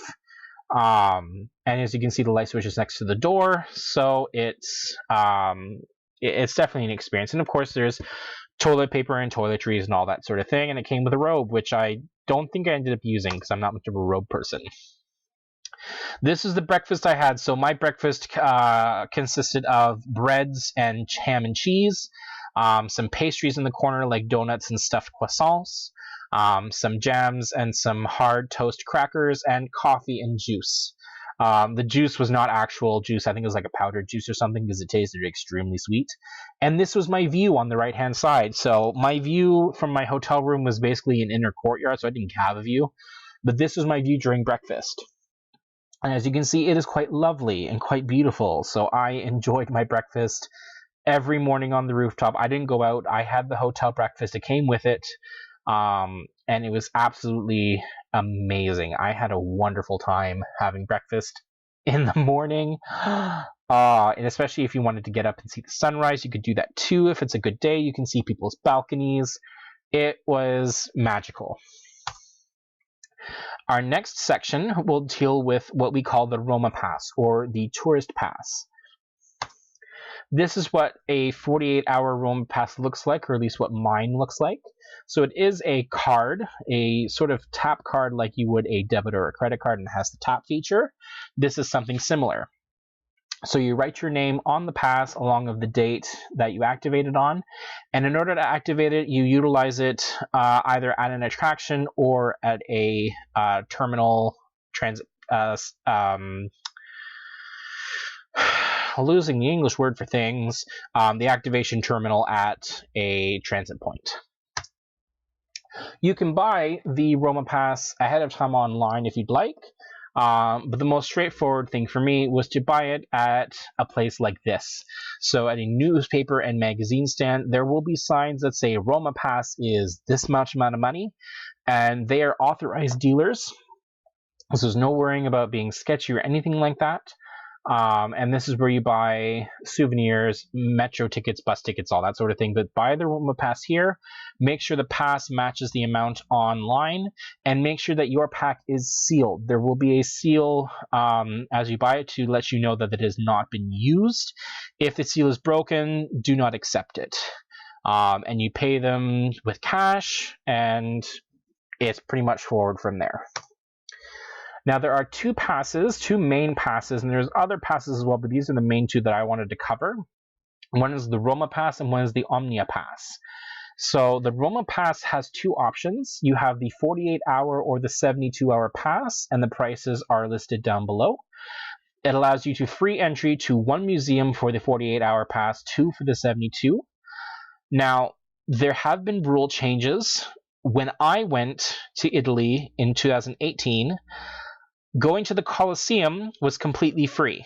All I had to do was go to a Roma Pass line. There were basically three lines, one for non-ticket holders, one for ticket holders, and one for Roma Pass holders. And Roma Pass had the really fast line to go to. That rule has now changed. As of this year, you must now pay a reservation fee. I don't remember how much it was because I didn't note it down, but it's a few euros, so it's no longer free to go to the Colosseum. You must buy the reservation, and you must join the ticketed line. So it's a bit of a downside, but it is still cheap compared to actually buying the pass. Reduced ticket prices to all other museums during the 48 or 72 hours, so you get free entry to one museum or two for the 72-hour. After that, if you want to go visit a third, fourth, fifth, sixth, seventh, you actually get reduced ticket prices. So it can still save you money, even though you will have to buy tickets to those museums. It also allows you unlimited use of public transit, which includes all bus, Metro Lines A, B, B1, and C, and railway lines Roma Lido, Roma Flamino, Piazza del Popolo Viterbo, and Roma Giardinetti. My Italian is not that great. And all transit lines within the city of Rome's boundaries. Now, this includes hopping off and on buses, the public buses, going on and off the metro, and it's very straightforward, very easy to use. And again, we'll do some more cost equivalencies to show you exactly how much you can save. The Omnia card only comes in 72-hour version, and it costs quite considerably more than the Roma Pass. It allows you free entry to the Vatican museums and the Sistine Chapel. It allows you free entry to two Roman attractions, which include the Colosseum. It allows you to go into a shorter line to get into St. Peter's Basilica. Sistine Chapel, and the Colosseum. There is a free hop-on and off bus tour, unlimited use of public transit during the 72 hours, and discounted entry to other museums.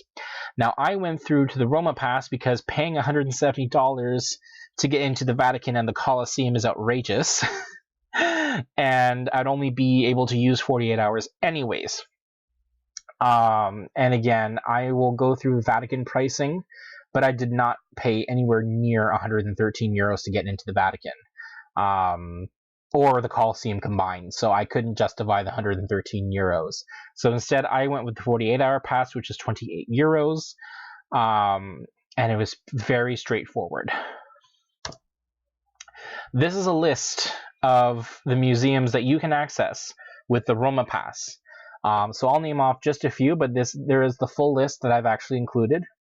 It's the Accademia Nazionale di San Lucia, Galleria Nazionale d'Arte Antica in Palazzo Barberini e Palazzo Corsini, the Museo d'Arte Contemporanea Roma, the Museo Civico di Zoologica, Museo della Mura, Museo di Roma, plenty of different museums, Museo I can't even say it. Napoleonico, or Nicho. Napoleon Museum, there you go. And part 3, again, the different sorts of archaeological sites, including the Colosseum, mausoleums, all sorts of different things. This is a list of the Omnia attractions that are covered. So this includes the Vatican Museums and the Sistine Chapel, the Colosseum, and all the rest of these are actually, funny enough, covered by the Roma Pass, so it's better just to get the Roma Pass. So remember, you get access to 2 of these. The Colosseum, the Roman Forum, the Palatine Hill, which are technically all one. They list them as separate features, but they are technically under one banner. Capitolini Museums, the Borghese Gallery, and the National Museum of Castel Sant'Angelo, and includes a hop-on, hop-off bus tour. This is the Roman metro system that you have access to. So as you can see, the colored lines and the lesser known lines are other transit systems that you're allowed to utilize, including the Roma Lido line, which will take you to the coastline of Italy, which is quite nice.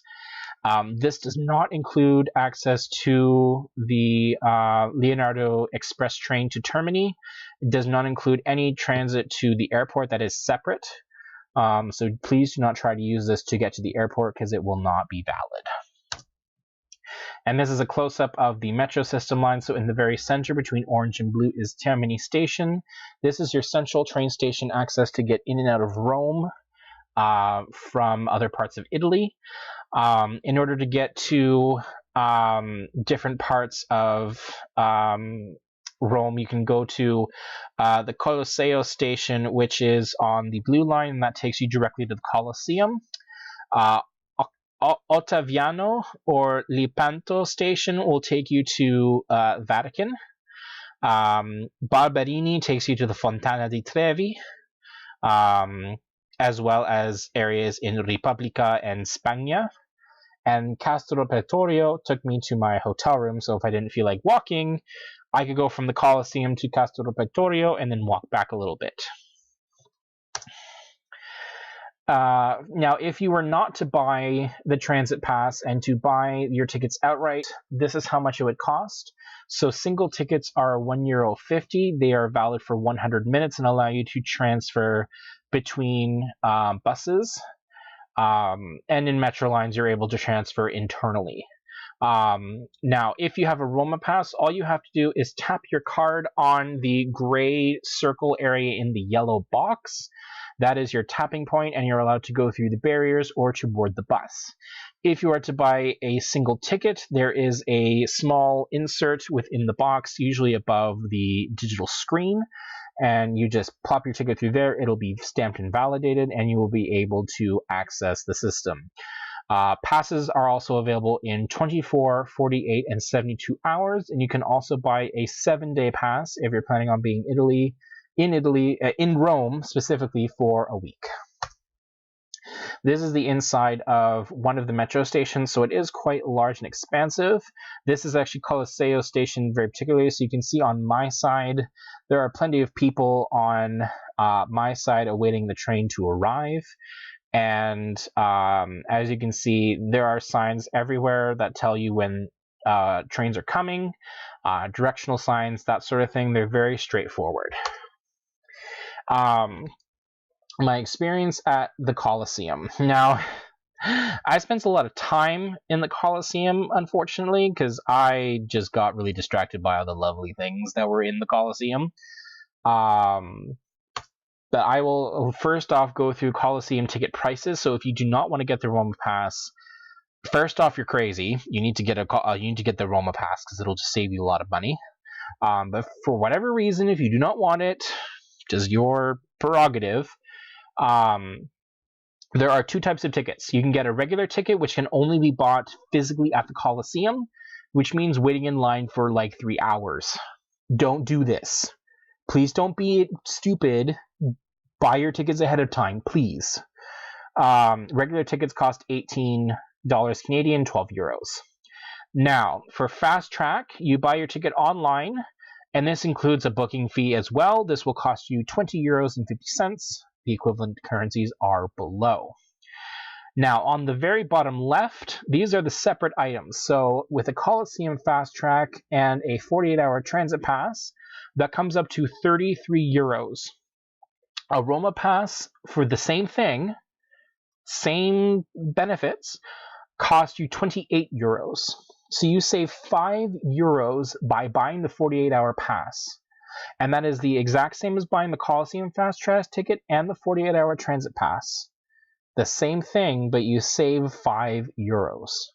Plus, on top of that, you get discounted prices on all sorts of different museums and other things, and it is absolutely worth it to get a pass if you're in Rome for 48 hours.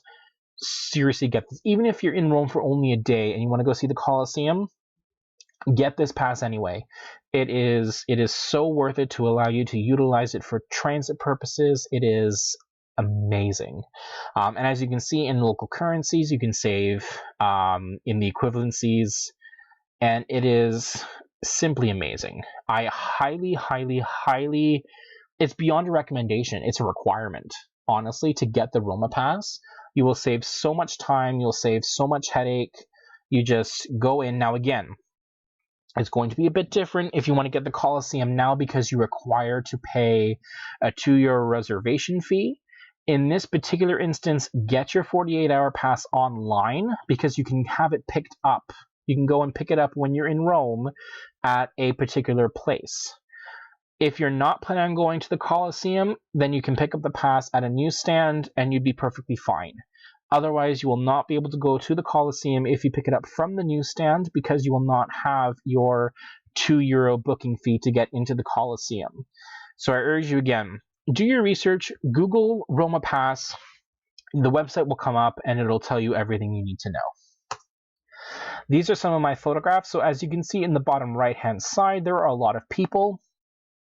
And there's various entrances for group entrances, for ticket holders. You just have to sort of circle around the Colosseum until you see the appropriate sign. And again, it can be quite busy, but the experience was quite worth it. I will also tell you now, do not buy any souvenirs from the gift shop. You will be robbed. Not robbed. You will be ripped off. That's the word I was looking for. Ripped off. I bought a little mini Colosseum, which is kind of out of reach right now. There's a little mini Colosseum. I think I paid €7 for it. When I went to the Vatican and I went to a little souvenir shop outside the Vatican, it was €1 or €2 for the same little knickknack. Identical. The same one, €5 difference. So do not buy any souvenirs in the Colosseum. Go to a souvenir shop in Italy that is locally run. You will find a much cheaper price, much better price than the overpriced pieces of nonsense that are in the Colosseum. just don't do it. Really don't do it. You will go through a bit of security in the Coliseum. So just be forewarned, don't bring anything stupid. Try and minimize what you bring. Bring some sealed bottles of water if you want. Make sure your phone is fully charged, that sort of thing. Again, double check with the Coliseum's website to double check for security purposes. But as you can tell, it is quite crowded. You can see, even in the low season when I went, these are just some of the views that I was able to pick up. This is me actually inside the Coliseum on the bottom left. In the upper platforms, you can see me taking a picture of sort of the overview. And you can see all the people sort of in the background. Another part, be careful of people trying to take advantage of you. I had a few people that were trying to put on friendship bracelets, as they called it. I researched this ahead of time to look up the scams, and one of the scams was a friendship bracelet. If someone is offering a free bracelet, do not let them put it on to you, because they will want you to pay euros for that.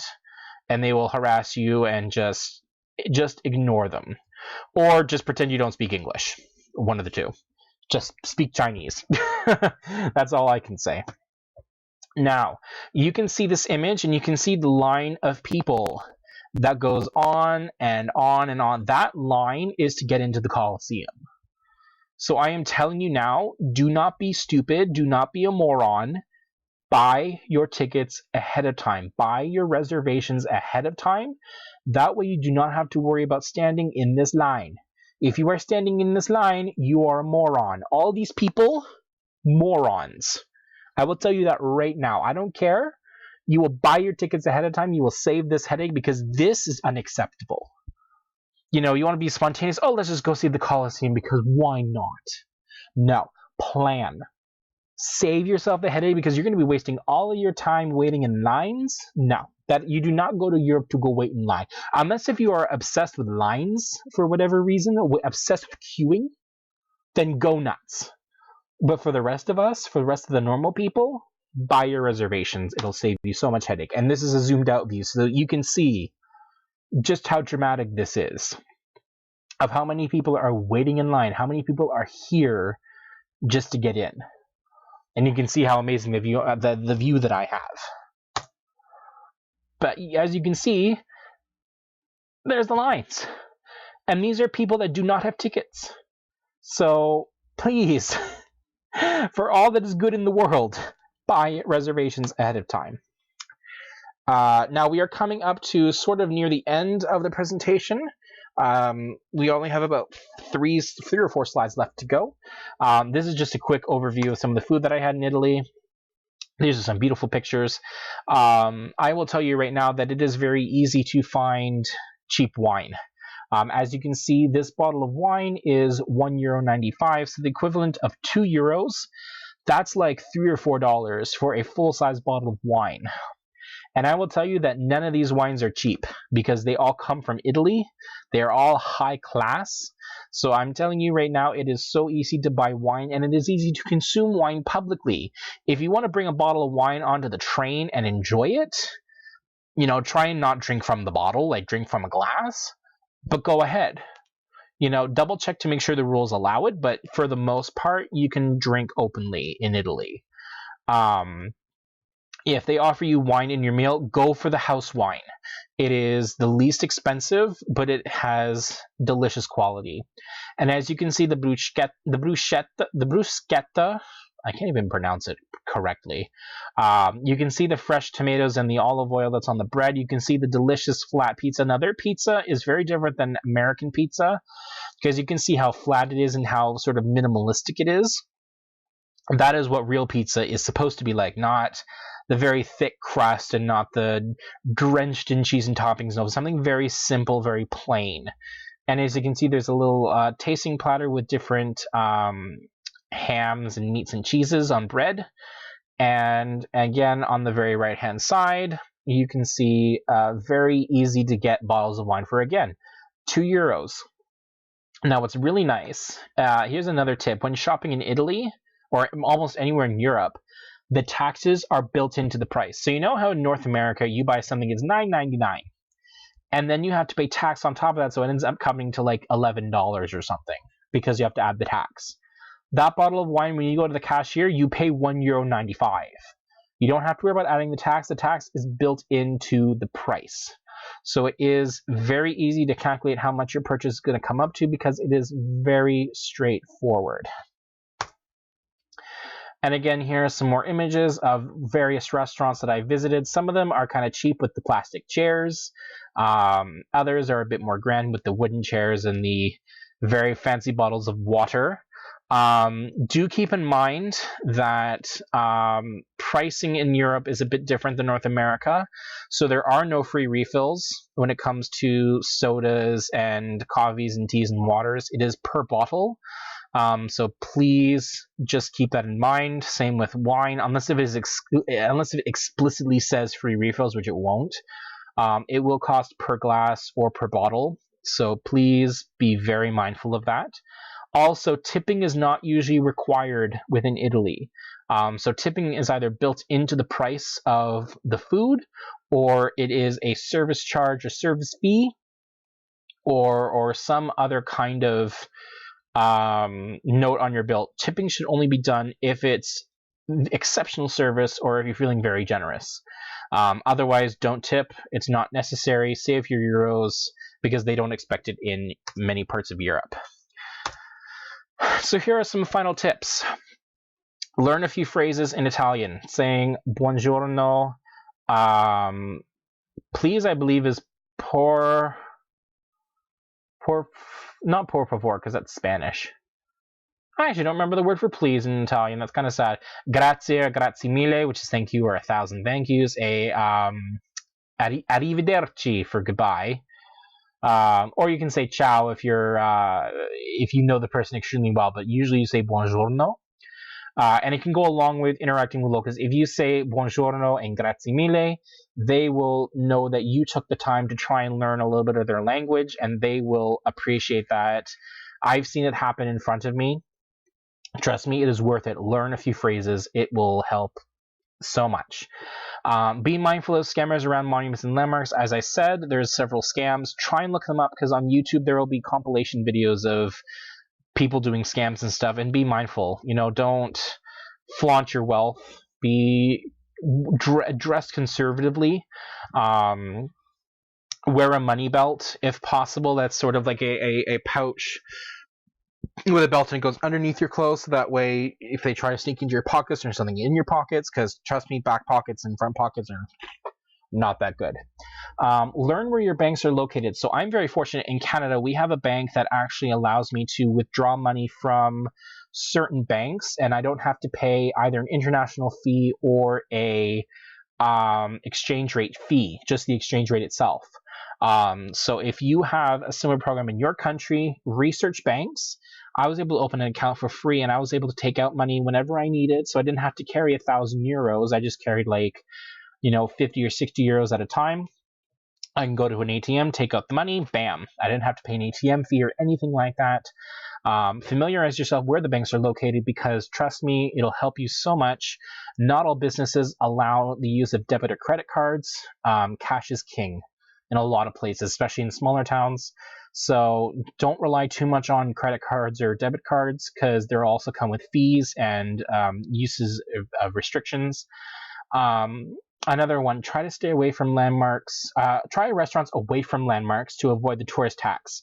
So the tourist tax is not an actual tax, but what it is basically restaurants will mark up their prices because it's next to a tourist attraction. So if you go to a restaurant near the Coliseum, they're going to end up charging you a ridiculous amount of money for everything. Go to restaurants that are away from landmarks. Do a little bit of research if you want, or go spontaneously, like, let's just pick the street and see what's there. Check around your hotel if it's not near a tourist attraction, and see what's around. The best thing for me that I did was I didn't plan any of my restaurants. Any of my food I did not plan. I just saw what was around, or I Googled it the day of. And I thought, let's look at this restaurant and that restaurant, and just go explore it. Because a lot of them will have English menus available, because, tourists are everywhere, especially in the larger cities. Again, always carry cash. Make sure to use your coins. €2 coins and €1 coins, they add up very quickly. So they can be used very liberally. If you're a Canadian, you know what this is like. If you're an American, imagine having dollar bills but in coin form, and having a $2 coin as well. Make sure to send postcards. So don't be afraid to send postcards. They can be quite cheap if you can find them in the right place. And if you find a post office, they will put on stamps for you. If you say, I need to send this postcard to Canada, they know exactly how much it costs. And it costs maybe like €1 or €2 depending on the price of the stamp, on the speed and that sort of thing. Coins, yes, I have plenty of. Actually, I have an entire album of all the coins I collected. As you can clearly tell, it's full. Like, every single page is full. There's about 60 coins in this album alone, including my Italian coins. So I'm I was quite pleased. But yeah, now, and this is the thing. So the Italian post service is known for being slow. They still are. So if you're looking to send postcards and get to someplace quickly, go to the Vatican City. They have their own postal service, and it's the same price, and they ship their things faster. Plus, you get a cool Vatican City stamp. So they actually have their own postal service. It's faster. It's the same price. So if you're looking for speed, go to the Vatican. They have stamps there. They have a post office there, so that you'll be able to send your postcards a bit speedier. If you want Italian stamps on your Italian postcards, then obviously use the Italian postal service, but it will take longer. But a pro tip, if you're looking to ship something quick, utilize the Vatican. It has a fantastic postal service.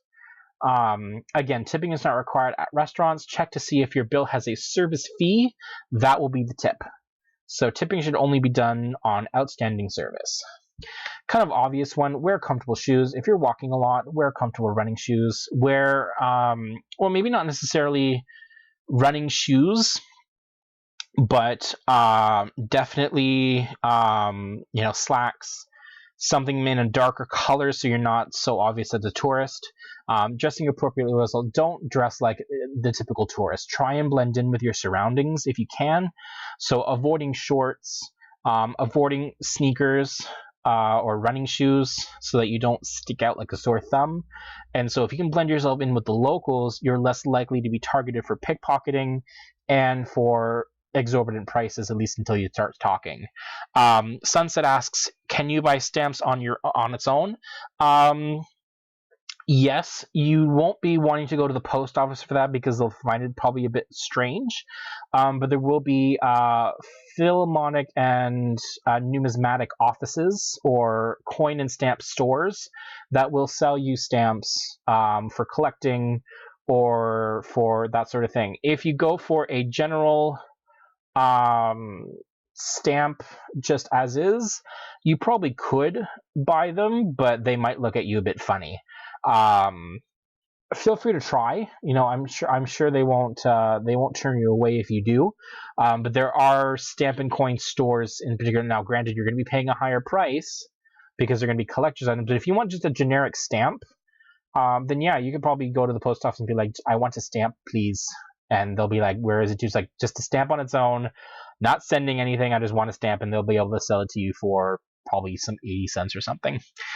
Crystal on Twitch says, I looked up, but in order to be in the Eurovision Song Festival, you have to be part of Eurovision, which Australia is. So just a quick side note, this has nothing to do with the presentation. Australia is a partner with the European Broadcasting Union, or the EBU, and so they are eligible for guest status, but because of an agreement with the EBU, they're basically allowed to compete. Back to the presentation. Wi-Fi can be unreliable in certain places. Especially if there's a lot of tourists trying to use the same Wi-Fi, it can be quite difficult to utilize Wi-Fi. So I recommend downloading maps ahead of time. You can use Google Maps and download maps in a certain area, so you won't have to worry about using Wi-Fi. You just pull up the map offline, and you can use it just like a regular map. Consider getting an international SIM card or phone plan. I didn't do this, but if you're wanting to keep in constant contact, if you want to make phone calls or text messages, consider getting a SIM card or a phone plan. It can save you a lot, and it could work well to your advantage. Dinner in Rome usually runs for starting around 8 p.m. So most people usually eat dinner around like 5 or 6. In Rome, you can go from 8 and even start dinner at 10. So it can go quite late. So keep that in mind that some restaurant menus won't switch over until much later than usual. So again, keep in mind menu switchover times. And finally, free water fountains are available all over Rome, and there's even a water fountain in Vatican's St. Peter's Square. The water is completely clean. It comes from a spring source, and it is completely safe to drink. You don't have to worry about bacteria or anything like that. They're perfectly safe and perfectly capable of being drunken from. I drank from it myself. And bottled water can be cheap, but it would be preferable to get larger bottles so that you can refill them afterwards. Yes, and I also covered that in my first point. Crystal, to say important phrases, you can also say like hospital, drugstore. So again, learn a few phrases, even write them down if you have to, because you can just point to them and saying this if you're in a complete bind.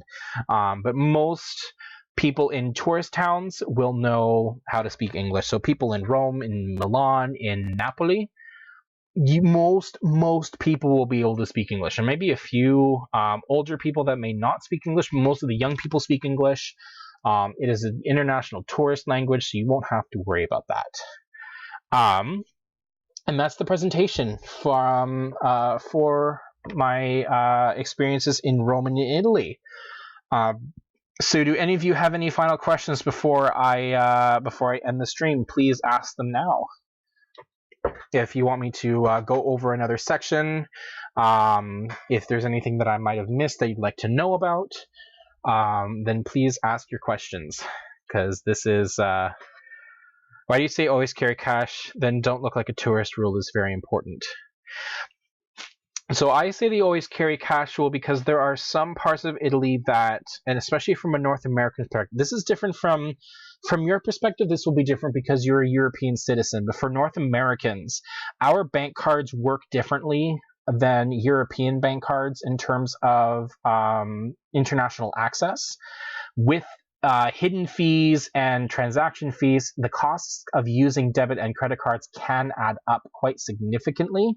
And so that's why I always recommend utilizing cash, because it is a straight form value of currency. It's easy to utilize, and if shops don't take debit or credit, cash will be your only option. That's why I also recommend that you you get a bank account that will allow you to take out or withdraw money without any foreign transaction fees, like I've done. In Canada, it's called Tangerine Bank, but in America or in other areas, there might be different things. Now, again, for a European, it is different. And then, yes, you say split your cash, don't carry it all in place. That's why I say only take out maybe 50 to 100 euros at a time. Keep your bank cards separate, so keep it in your hotel room in a safe somewhere, not with you. And you have a set amount of cash for that day, or go out in the morning, take out your cash, go back to the hotel room, leave the card. So that way, even if you get pickpocketed, or even if you get a money belt and somehow your money gets stolen or lost, then not everything is lost. But yes, definitely keep your cash separate.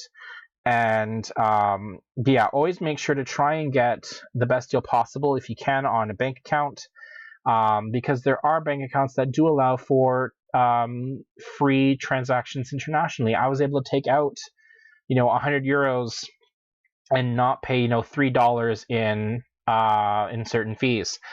Haggling can be appropriate under certain circumstances.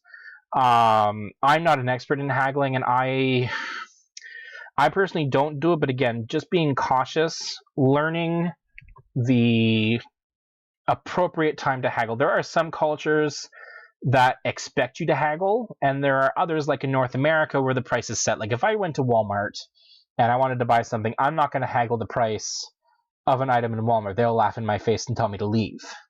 So again, it's learning about the appropriate time to haggle and to do that sort of thing. And then again, don't look like a tourist. So again, trying to blend in so that you're not a target to for pickpocketing. You're less likely. Not that it's an immunity, but it's less likely to happen. So don't dress yourself in the American flag. Don't stick out like a sore thumb saying, "Oh, look at me! I'm gonna take pictures with my selfie stick." And if you have a selfie stick, you're dead giveaway. What I do recommend though for sort of a light thing that I do is I carry a Canadian flag on my bag, and that lets people know that I'm Canadian. And Canadians get treated better internationally more so than Americans, so that can be a bit of a trick. And I have the Canadian passport to back it up, so I don't have, I'm not lying. Look at tourists might as well have neon signs to go target me. Yeah, again, it's a fine line to where I have tags on my bag, so in case they get lost or whatever. How does one not look like a tourist? Okay, so avoid shorts is the biggest one for me. Europeans tend to not wear shorts in cities. They can, but it sticks out a lot. Unless if you're going for a workout or if you're going for a run. No socks and sandals as well. Don't do that. Try to avoid running shoes. I wore running shoes, but they were black, so they sort of blended in. So try to avoid white running shoes or white sneakers. Try not to wear baseball hats, because again, those are sort of a dead giveaway. Yeah, wear shorts to the knee. So don't wear your short shorts, but wear sort of like longer shorts or capris. Again, don't bring a selfie stick because you're going to be automatically known as a tourist. If you want to take pictures of something, stand in a discreet spot. Don't stop in the middle of the sidewalk and take a picture. That's just straight. That's just straight up. Look at me, I'm a tourist. So again, go to a discreet area to take a picture if you want. But yeah, and try to avoid a selfie stick if you can. It's a dead giveaway. If you want to avoid looking like a tourist, don't go to the tourist areas. If you're in Rome, it's a bit harder to disguise yourself. Yeah, don't ask people to take. Yeah, please don't. Funny enough, when I was in the Vatican, I had a couple approach me and ask me to take a picture of them with their phone. Like, I thought that was just the most hilarious thing. Like, if I were like an actual thief, I could have walked off with their phone. Like, I thought that was the most bizarre thing. So yeah, I'm not tackling people again for phone, but yeah, I had a couple straight up come to me saying, "Can you please take my picture?" And I'm like, "Yeah, sure, not a problem. Like, I'm fine. I can do that." But like, imagine if I were like some sort of like person demanding money for something. Like, imagine if I was like a scammer. Like, oh, so yeah, don't ask people to take pictures for you. Also, be careful who you take pictures with. If someone is in a gladiator costume and offers to take a picture with you, they will charge you money. So avoided that. Yeah, I know they trust me. What the hell? I don't understand it, but they did. But yeah, if someone is in a costume and they offer to take a picture with you, or if you want to take a picture with them, it's going to cost you money. Don't do it. It's not worth it. Again, if there's like taking pictures of sensitive areas like embassies, I would avoid that. Oh yeah, there's another tip that I forgot to mention. Know where your embassy is. If your passport gets stolen or lost, have the address of your embassy ready to go. Give the address of the embassy to someone in your own country so that they know who to contact in case something happens. Say there's a terrorist attack in Rome. And they don't know if you survived. Your loved ones can contact the embassy of your country and they can find out if you've been admitted to a hospital or if you made it to the consulate or whatever. Know the address, know how to get to the embassy. In case you lose your passport, in case you have a diplomatic issue, then ambassadors will be able to help you. Then the number of the first responders, yes. In Europe, the emergency numbers are not 911. They are different numbers. I believe in the UK it might be 999. But again, learn them. Learn where other individuals are, and avoid people in general. Yeah, I would agree. Stick to yourself. Honestly, don't start chatting to strangers. It's not worth it. It is 112 in the Netherlands. Well, there you go. Yeah, it's generally not worth it. If someone comes and talks to you, if they're a fellow tourist and they seem reasonable, then but don't strike up conversations with strangers. Say what you have to say in a store or a restaurant and then get out. Keep the chatting with your friends, or if you're alone, then learn how to be comfortable with silence. Now I will go for another 5 minutes, and then I will end the stream. So if you have any final, so basically, trust no one.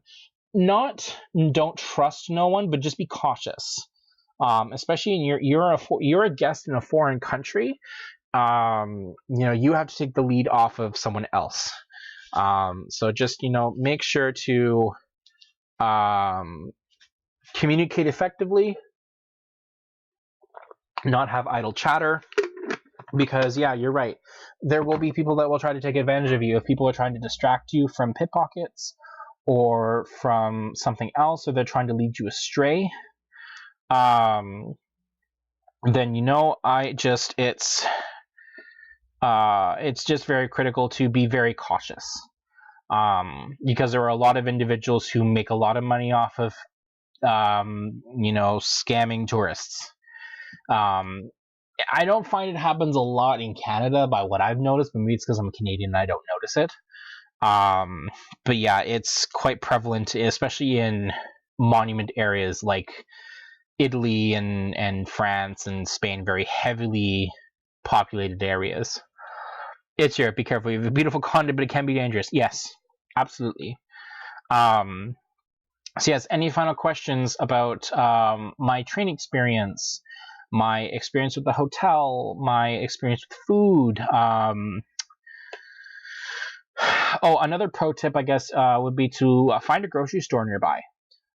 If you don't want to have a meal, or if you have a small kitchenette in your room for whatever reason, feel free to get foods in the grocery store. They're cheaper than the restaurants, and you can get, you can buy sodas and snacks and cookies and treats to eat in your hotel room, and it's quite lovely. And you get to try all sorts of different European products if you're not from the continent, so it's quite a joy. I do recommend getting stuff from the grocery store. Check alcohol levels before giving drinks to kids. Well, I mean, I wouldn't give drinks to kids, period, but I know that in Europe it is common for children to have alcohol. But yes, check that alcohol level contents to the percentage. But again, it's so easy to get alcohol. Be mindful of your country's alcohol laws. So in Canada, you're allowed up to 1.5 liters. I do not know what that is in ounces. I'm sorry, America. Of wine. And I brought back like a little bit more than that. So there might be customs or duty that you might have to pay for extra wine. So please learn the limits. But yeah, you can easily bring wine on the train. Alcohol-free cider that's 9% alcohol. Yeah, had a little oxymorons of that. Is there anything else that I missed that I might want to talk about? I'll just double check my travel journal, just in case if I missed anything. Might inspire me. The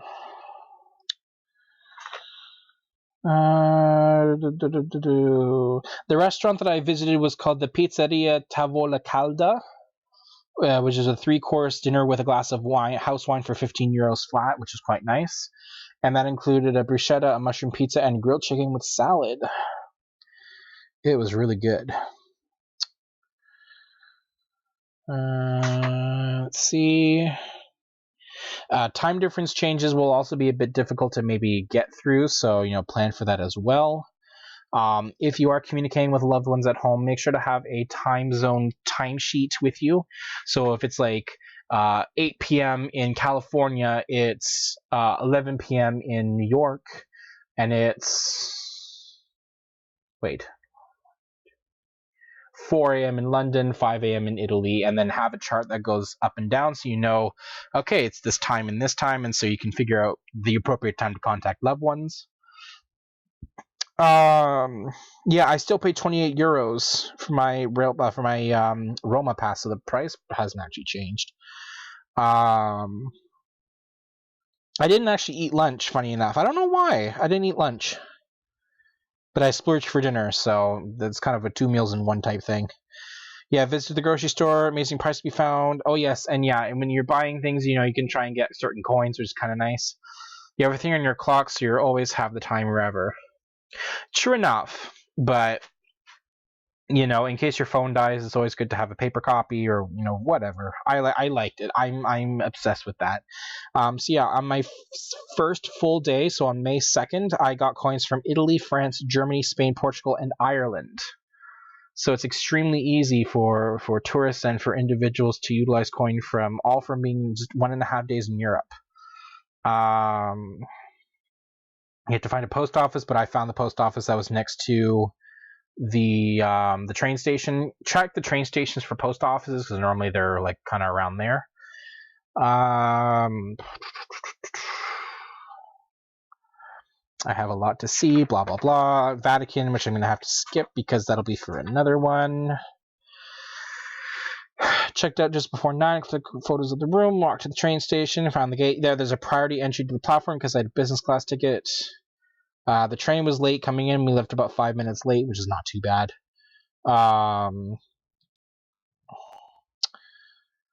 Continue. Yeah, okay, so yeah, I had a train that goes directly to Bologna, but it was a Rome to Milan train, but I had to get off at Bologna, but again, it announced it, so it's fine. I got a free Italian newspaper, a free bottle of water, an Illy espresso, and some kind of bread or cracker snack that was quite nice. The views are lovely. I passed by Firenze or Florence at 11:04. Arrived in Bologna about 5 minutes late. Rocked around until I found a pizza place. Had some lunch and gelato. I had gelato. That was quite delicious, actually. If you can call me in a second and tell you how my teacher tried to explain a can opener in French without knowing French. Les ouvriers de can. I don't know what can is in French. So yeah, any last questions before I end the stream?